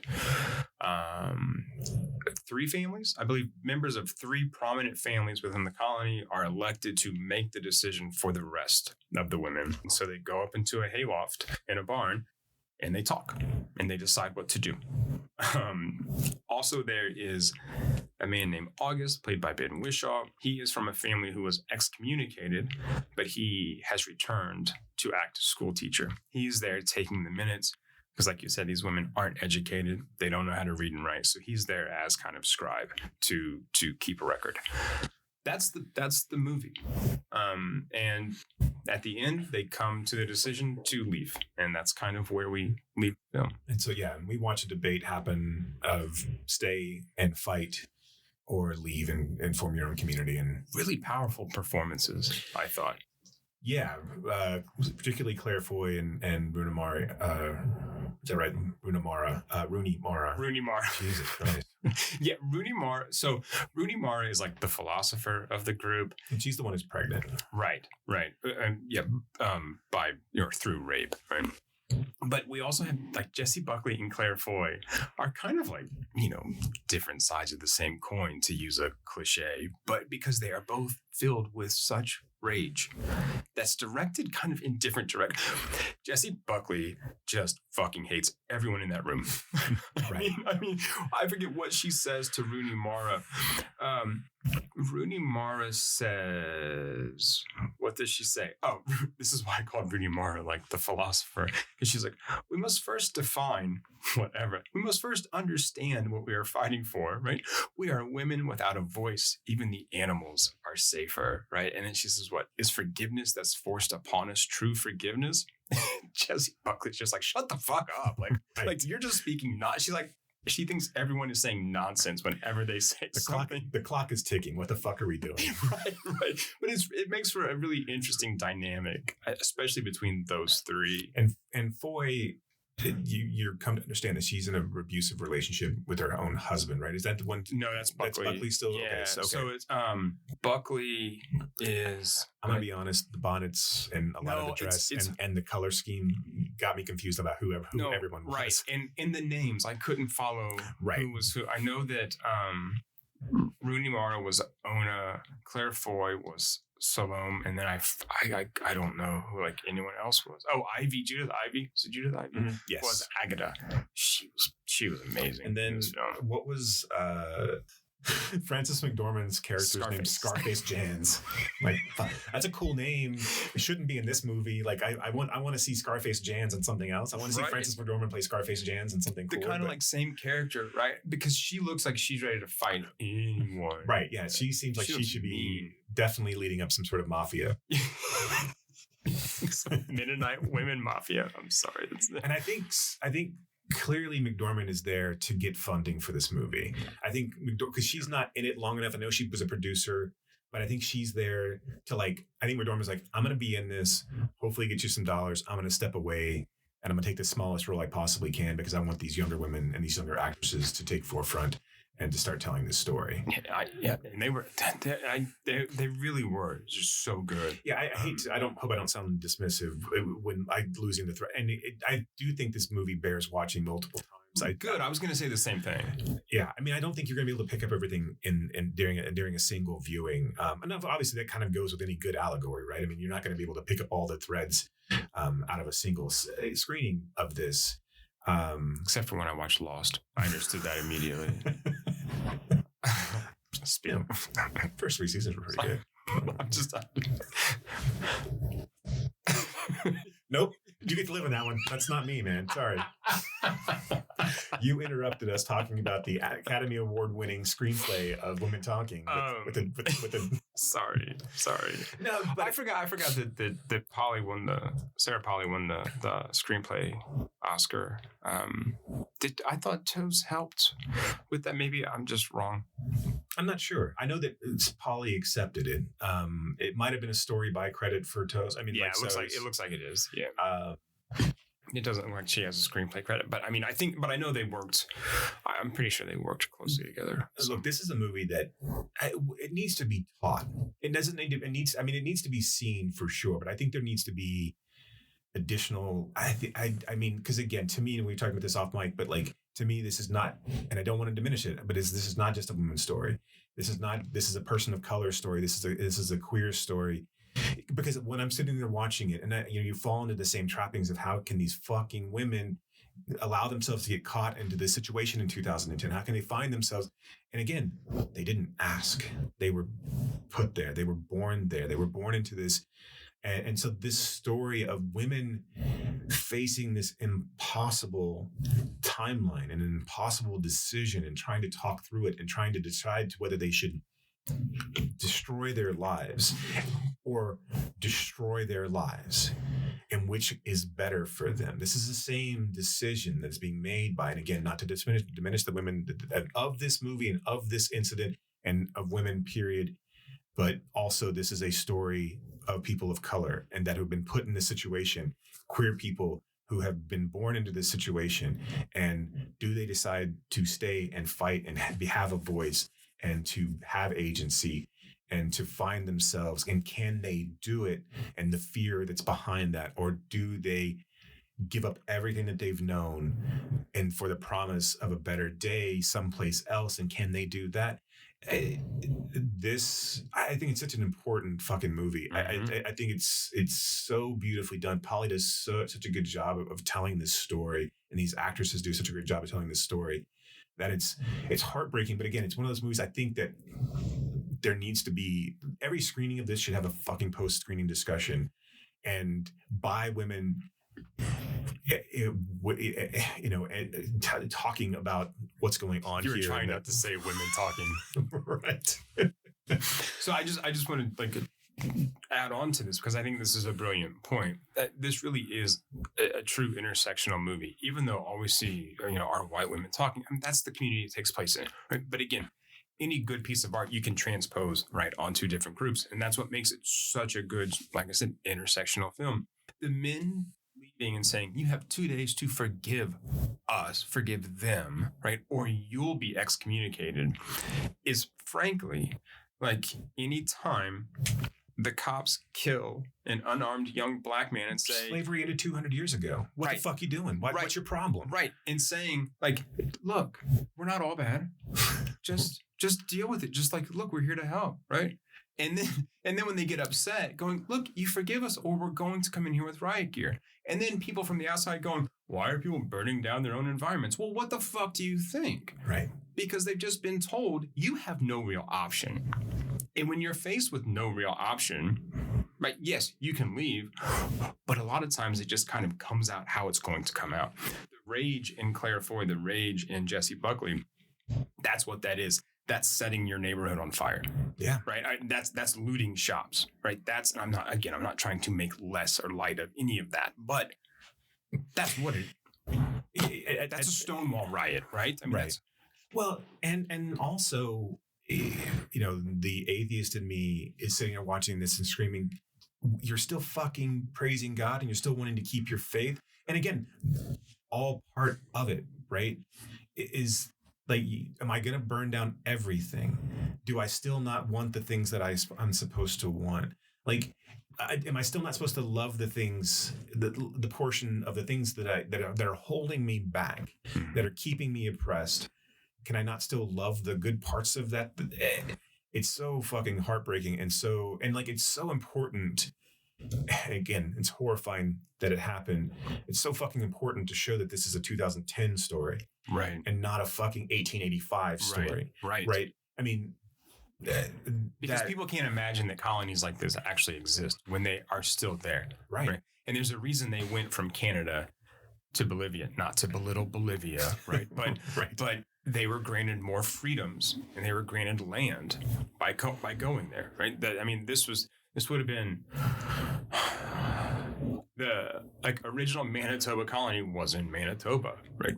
But you know, in the early 1900s, late 1800s, Canada started to enforce this is how you will educate your children, and they were like, no, we won't, and so they just kept moving, right? They were in Paraguay at one point before they ended up in Bolivia. Yeah, I hope this movie doesn't get lost to time. I hope that this movie gets. I know it wasn't going to when it came out, probably too late in the year, but I know it wasn't going to win Best Picture. I'm really, really glad that it won Best Screenplay.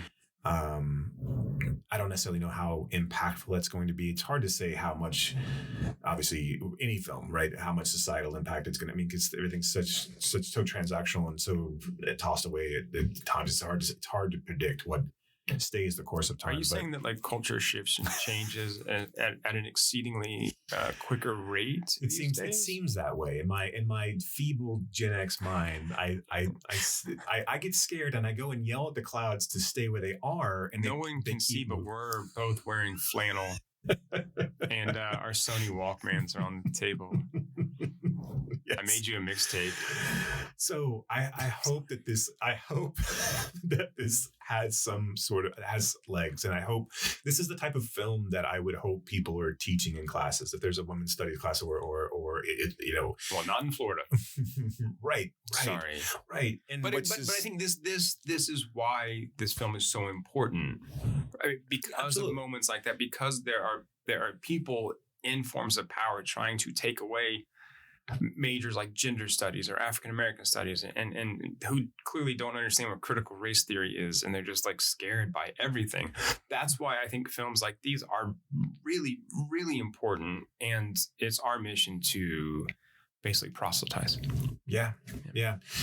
Because to dismiss it is then to just then dismiss the diversity and inclusion training and programs and this rollback of this pendulum swing back to horseshit is disheartening, to say the least. So to see a movie like this come out, I'm hoping that it has legs. I'm hoping that people find it. I hope that people seek it out and don't dismiss it because of the faux period piece-ness of it. Well, but it's not a faux period piece. No, I know, but I mean, but you mean that like kind of okay, gotcha. Right. I and again, it's. I was like, I thought you watched movies. I thought you understood movies.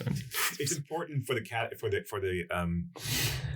to tell this story, but I was thinking about this like in a sense of like if this had been told in a Lars von Trier Dogville type of way, kind of an art town type of set where it's just where it wasn't so made up and it was just I don't know, traditional garb, but not with the barn trapping and the things like that. If it was just I'm a stand for those movies, but but I still think I think this is brilliantly done, and I think it's this out of all the ones that we talked about today is ridiculously important, and probably as the films that I've seen over the past few years, this kind of goes to the top of movies I think I really hope people seek out. Yeah. And just one more note on this. I want to touch just briefly on Ben Whishaw and the character of August, in that the fact that he is there to record, he's there to listen. He's not there to interject his thoughts or opinions. And to his credit, he does not.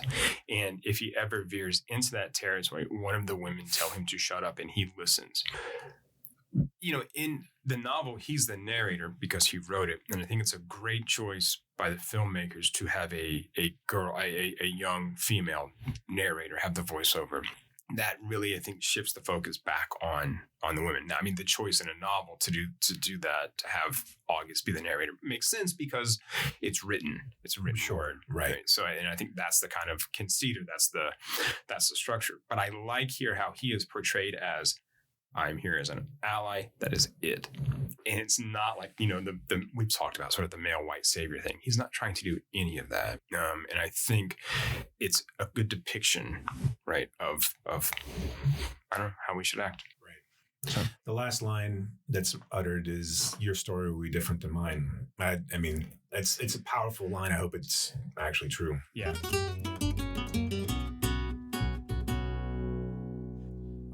Let's move on to some actual, real comedy. Jason, so tell us because this is right up your alley. I love this film too, but tell us about 9 to 5. 9 to 5. What a way to make a living. I was pulling up the actual names because I need to get the last names right. So this is a movie set at the burgeoning time of Reaganomics and 1980. So we are part of this big company called Consolidated, and we follow 3 women. Jane Fonda, who plays a recent divorcee. I can't see that, but you have to read them off for me. It's fine. I can't see them.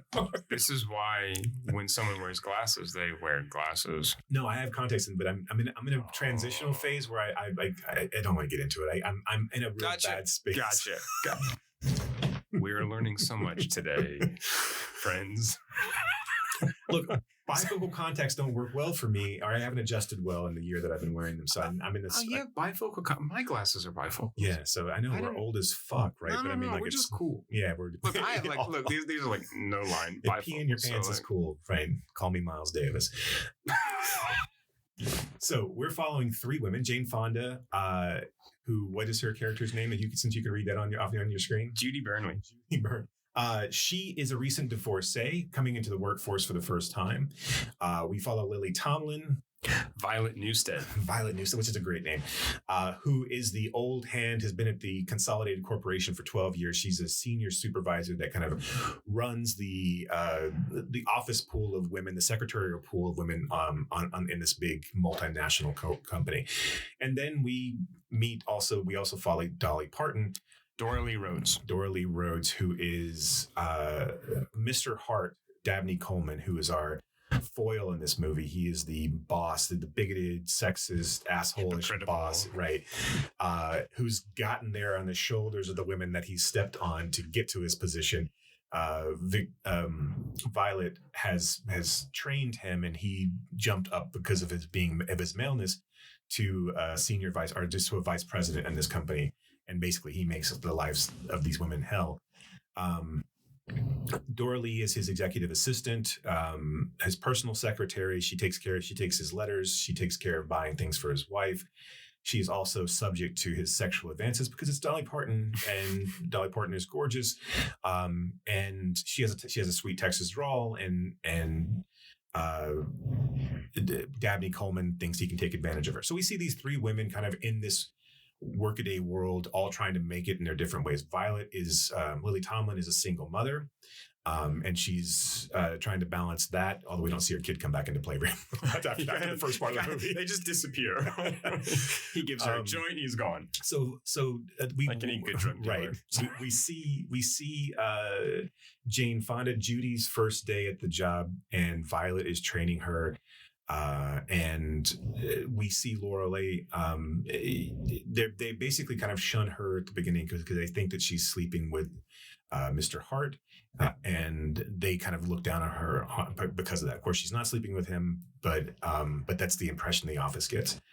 And then through a series of events, you come to know these women a little bit better.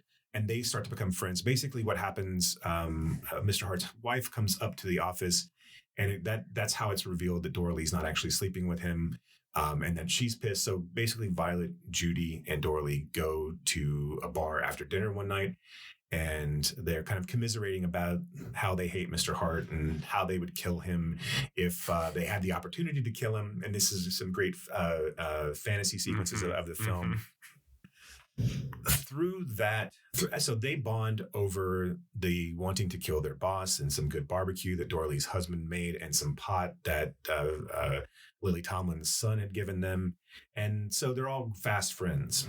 Fast forward to the next day, and Mr. Hart comes and asks Violet to get him some coffee. She goes in to get him some coffee. There's a thread in the earlier part of the movie how the sweet and low box, the skinny and sweet box, looks very much like the rat poison box. Violet had just gone out to replenish either her home or the office, but she brought the skinny and sweet and the rat poison in, and she accidentally puts the rat poison in Mr. Hart's coffee. Mr. Hart, she brings it to him. Mr. Hart has a dysfunctional chair. He starts to drink the coffee, but the chair falls back. He hits his head. He passes out. Violet and Dorley and Judy all think that they've accidentally poisoned Mr. Hart through a series of ridiculous plot twists. They go to the hospital. They think that he's actually died from his from the poisoning, so they steal a body. And they then find out that the body actually wasn't Mr. Hart. When they actually look at the body, they find out it wasn't Mr. Hart. They bring the body back to the hospital, and they're talking about how they almost got away, how they just got away with it, and they're very happy that they didn't get arrested, and that the only thing that happened to them was a dented fender. But lo and behold, the kind of protege of Mr. Hart, who's also a woman, had heard them in the ladies' room. And so he decides to blackmail Dora Lee into sleeping with him because he now knows that they tried to kill him with rat poison.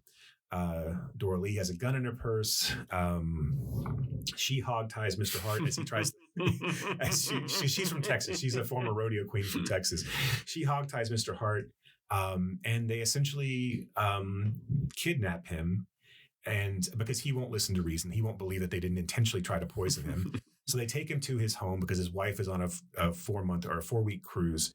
They take him to his home and tie him up there until they can come up with a plan. They finally come up with a plan. They figure out that Hart's been embezzling funds by selling off company assets. And they've got to call down to the corporate office to get the invoices for the corporate assets. So they got to keep Hart tied up in his home for a matter of weeks for it to take the invoices to get sent from corporate headquarters down to the consolidated office wherever they are. I don't know what city they're in, actually. I couldn't tell either. Yeah, it seemed like they had to call New York to get. So maybe they were in California. Who the hell knows? Right? It was like a mix of places, right. Yeah.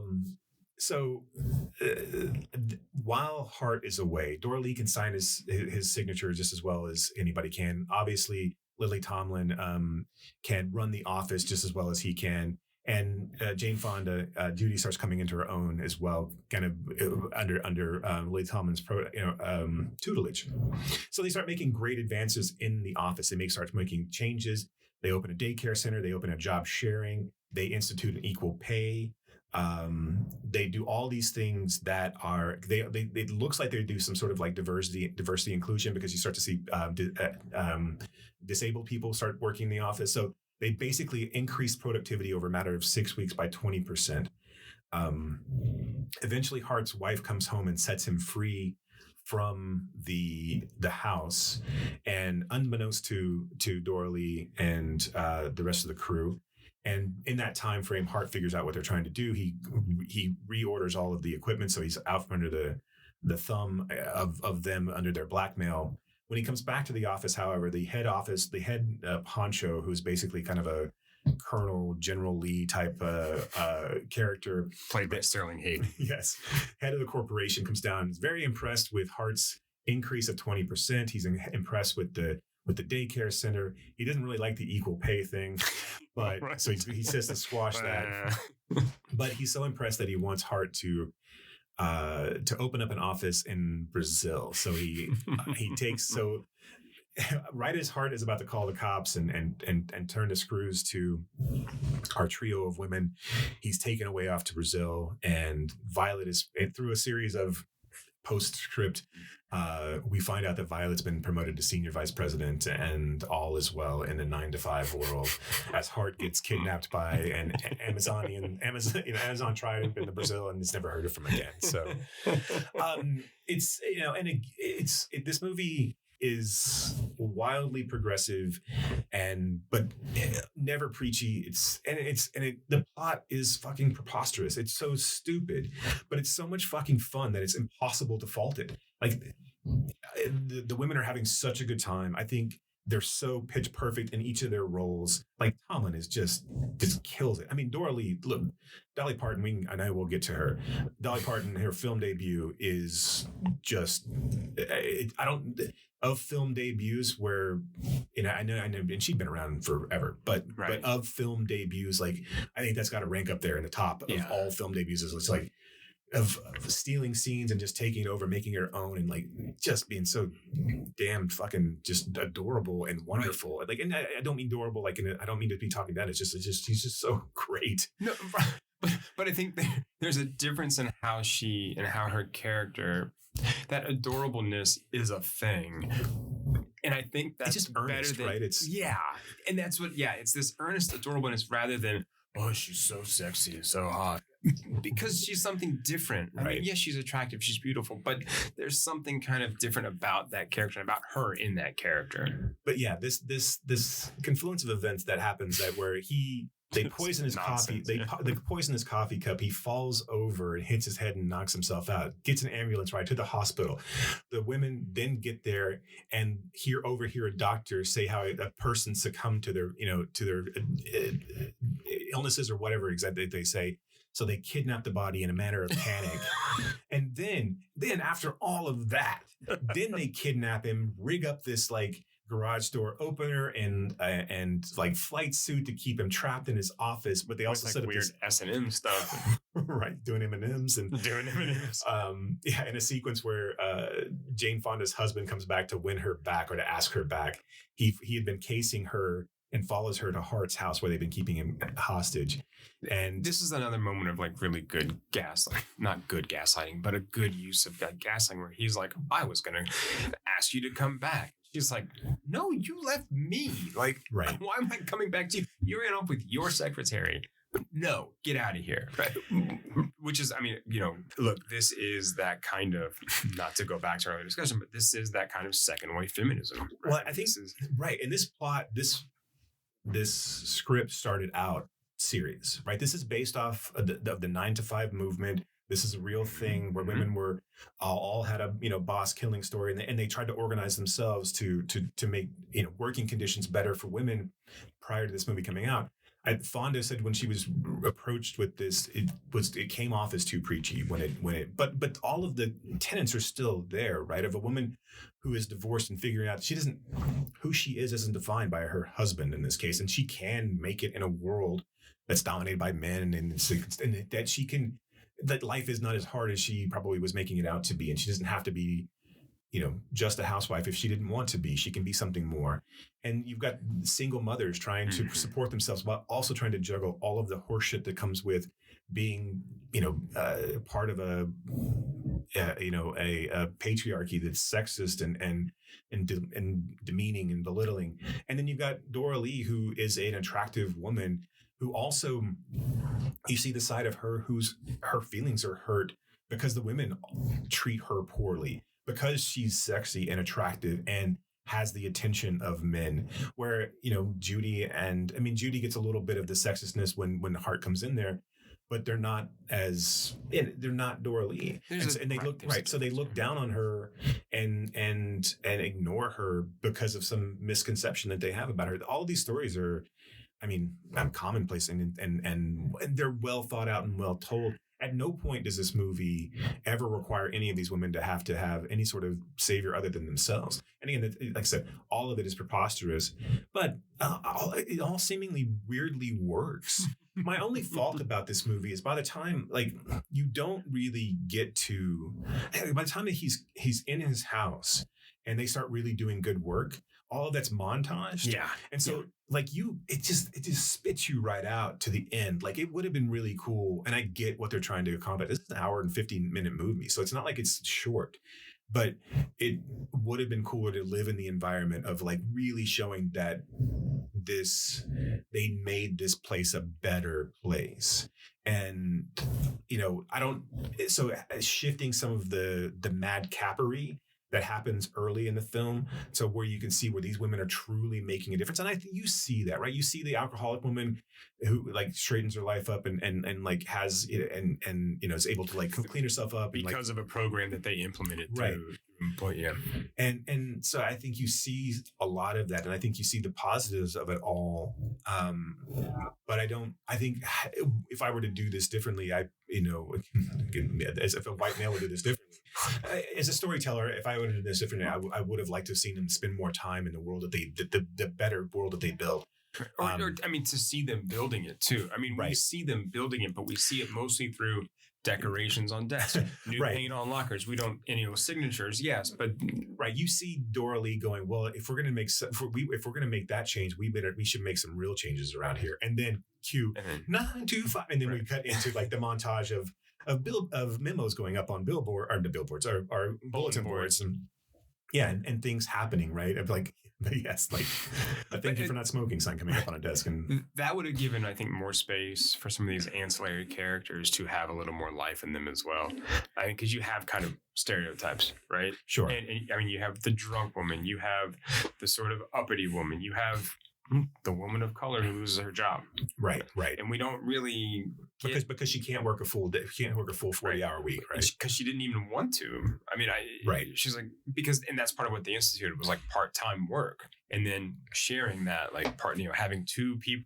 Well, flexible work hours and all this kind of stuff. And like, I mean, these are extremely progressive ideas, but again, like they're all just kind of spit out and then like, which move on. Most probably companies don't even have them today. No, like I was going to say, watching this, watching it last night, I mean, at time of recording and thinking about how progressive it is for today. This movie made in 1980, that's 40 plus years ago. Yeah. Right? And how those ideas are more progressive than what a lot of companies are doing now. Right? And Hart comes back. When Hart comes back, he immediately shits on all of it. Now, again, all this is played for laughs, right? But he's like, but the part where you're now, okay, these women, Jesus, these women are actually in peril. And then he's like, I'm changing all of this. I hate it. He didn't even listen to the ideas. He doesn't know that the productivity's even gone up. And then when he's faced with the chairman of the board coming to talk to him, he immediately hides behind Violet's and basically saying, please don't let me stand by me. Yes. You have to stand by me. Right. Violet, you have to stand by me. I mean, how you described it as him getting to where he got by standing on the shoulders of the women that trained him, or even stepping on the shoulders of the women. That's an accurate portrayal. I think it's probably still one that happens way too often today. I mean, look, the pay gap is still there, and I don't want to hear anybody like email me about how that's a made up thing. Fuck you, right? I don't think Jordan Peterson's going to email you. He might. He actually might. He would probably send me like a weird like WhatsApp message or something. I'm like, how did you find me? Oh my God. I don't know where I was going with any of this other than to say, I mean, it's uber progressive. And the reason to change it is because this one person in power doesn't like it. I mean, this is how hegemonies work, right? I mean, they just like lull you into accepting this is how it always has to be. You can't change things. It's just, this is how it's always been. No, don't do it. It'll never work. Except when we see it does, right? If it's not this one person's idea, then it just doesn't count. It's infuriating. I love this scene when Hart is talking to Judy and to Violet, and he's like introducing the company to Judy, and he's just talking about fucking football and like teamwork. And it's a shame you girls never got to play football. Yes, because I think football or baseball, because that's really where you learn all your good stuff. And I mean, that's I'm paraphrasing, but that's basically what he's saying. I mean, I think great in this, and I think he is playing that part like so well, and he's just enough of a caricature of a guy like this where you understand how buffoonish they actually are. Oh, right. I think he's like pitch perfect. I was thinking about this. I want to go back and investigate some of Coleman's other filmography, because I mean, I only know him in roles like this where he plays the kind of, the Principal Vernon in Breakfast Club, where you always play the asshole. You always play the Lothario or the sexist bigot or the, Well, hey, Cloak and Dagger. Oh, that's true. Cloak and Dagger. That's a good one. That's a really good one, actually. I'm thinking of like Modern Problems and I know. Hot to Trot to a lesser extent. Did you think we'd reference Hot to Trot today? No. The Bobcat Goldthwait. I never know what we're going to reference on this show, which is one reason I continue to do it. It's one reason I look forward to it. If you haven't seen 9 to 5, you most likely haven't seen Hot to Trot. Oh, that's right. Dabney Coleman was in You Got Mail too. He played his dad. He played Tom Hanks' dad. Yes. Sorry. Yeah. But again, like that same role. I was just trying to think of like what else he had been in. And Mary Hartman was a little too old for me. Like that was not a thing that came across my radar. Yeah. I've seen a few episodes. I actually like it. It's it's a good show, but it's one I'm not gonna binge it. So maybe it'll come on Pluto TV. Maybe it'll be a Mary Hartman. TV, yeah. You know what I would really love is a soap channel. I really want like the you're familiar with the Billy Crystal? Yeah. Yeah. I used to watch the shit out of that when it was on Comedy Central. And I digress. But anyway, 9 to 5 is really good. It's like I said, it's. I mean, Dolly Parton is just like I can't express because Lily. Obviously Lily Tomlin and Jane Fonda are great actors in their own right. I mean, and they had been forever. I know Dolly Parton had been performing since she was like 10, and she's got Grammys at this point, American Country Music Awards, and the fact that people weren't just lining up. I mean, and I have no idea about her career and what she actually wanted to do in regards to movies. I know that when she was speaking about this, she was like, there's a lot of like standing around and doing nothing. So like I kind of like when I do my job, I kind of like I want to get in and I want to do it and get it done, and like I don't have a lot of downtime. So I think she might have found like making movies. She said like the friendships that we made and things like that were all great, but like you have a lot of times doing the scenes over and over again, and you got to do all this. But she's so good in this, and she's so like the scene where she's with her husband. And what's another great thing about this movie is it really does downplay the men influence in any of these women's lives. Yes. You focus on women, the majority when they're not focusing on heart. You focus on women most of the time. I mean, we only see like one or two other workers. You see her son, in the place that are males too. So. Right. Yeah, you see the male guy. The disabled man, and then of course the big wigs are males. I mean, but I mean, like most of the men are sort of played as villains in the film or caricatures for sure. Right. Yeah. No, I mean, I think that's great, and I think that example of Dora Lee or Dolly Parton's husband is a good one because he's kind of doing the thing of like just. Don't let them kind of mess with you. He's trying to be supportive and he's just not very good at it, but I don't think he's malicious in any way, No. And it's clear that they have a warm, like loving relationship. And so, he's just kind of a doofus who's on the bed playing a guitar or something, right?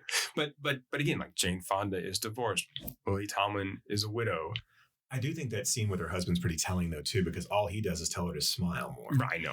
And so that's very like, I was watching it. I was like, I know. But he kind of says it as what, like, use your smile to, it's not malicious. I'm not it's trying really to. not. And you can kind of see her like in the moment, basically saying, I've tried smiling. Right. Like, And like I would, this comes from a very 80s perspective of these women having to balance this. Like you can't just be like, even Judy, it still is unsure of herself, and you see that kind of evolution of her character. Violet is pretty much the one who stays the sanest throughout the most of it. But obviously, when the things start to go really crazy, she has the most to lose and starts acting the craziest. So like she just takes charge and starts kind of like bull in a china shop, like driving through and running away from cops, and like that's a really funny scene too when. I'm a doctor. It's already too late, damn it.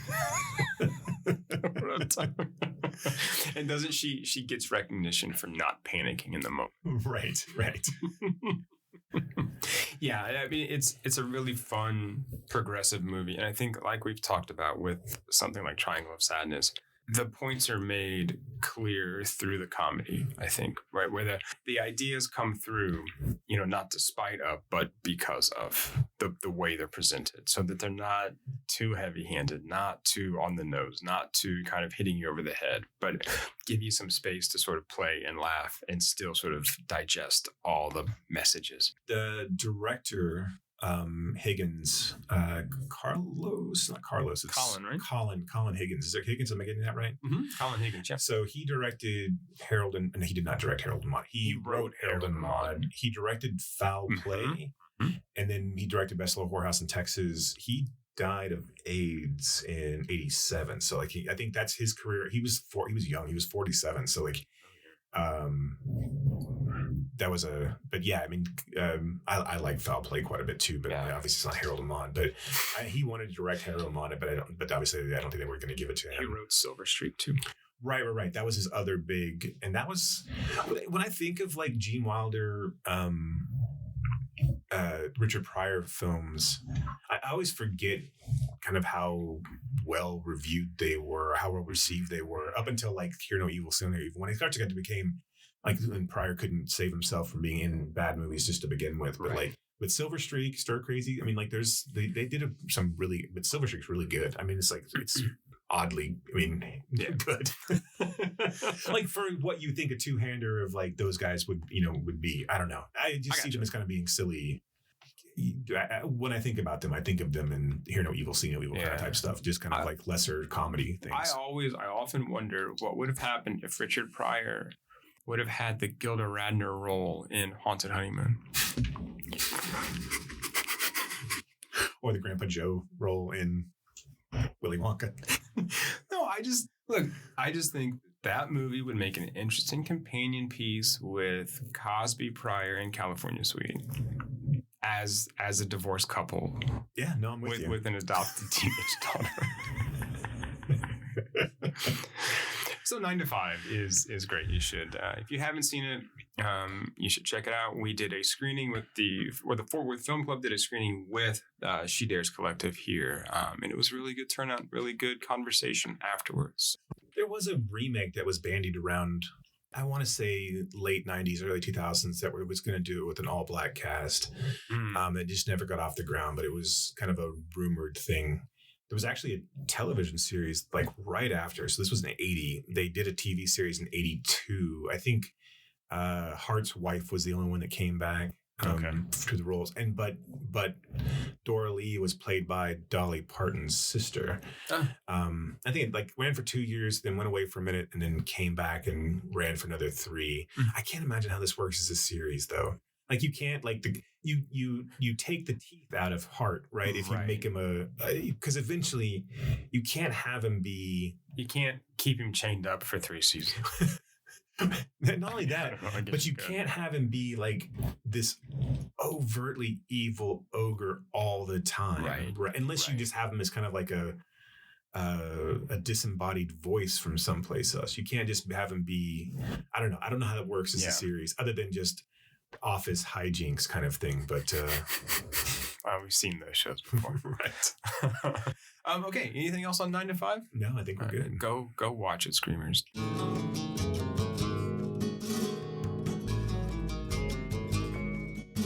So next episode, we are going to shift gears a little bit before we get into our next director series, and we're going to engage in a series that I'm calling I Stole It at the Movies. We'll be looking at heist films, con man films. We've got a list of 6 so far. We have Danger Diabolique, Grand Slam, and my other one was Welcome to Collinswood. And then my 3 were Nine Queens, Victoria, and Fast 5. I love that I put Fast 5 in there. Yeah, no, Fast 5 is possibly the best Fast and the Furious movie. There's no conversation. There's no conversation. Of course it is. Of course it is. Okay, well, so we're excited to talk about those, and hopefully you will have some time to watch along. Right, and if you want to start getting ready for the next director series, start boning up on David Gordon Green. You can start plowing through his filmography, so you'll know that when us screamers are talking about certain things and the nuance of George Washington and how it plays in with Halloween Kills, you'll know exactly what we're talking about. You too can be a cool kid at the party. Okay. Impress your friends. All right. That's all we got. Thanks for listening, everybody. And keep screaming. Yeah! Show me how strong you are. It's really disgusting. You could just sit there and watch it happen.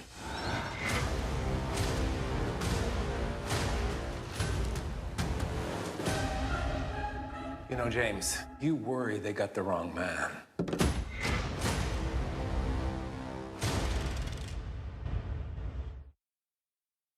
The sails. Do you think it's possible to wash them? I don't think that's possible, ma'am, because this is a motorized vessel. Yeah. So we don't have any sails. Good luck.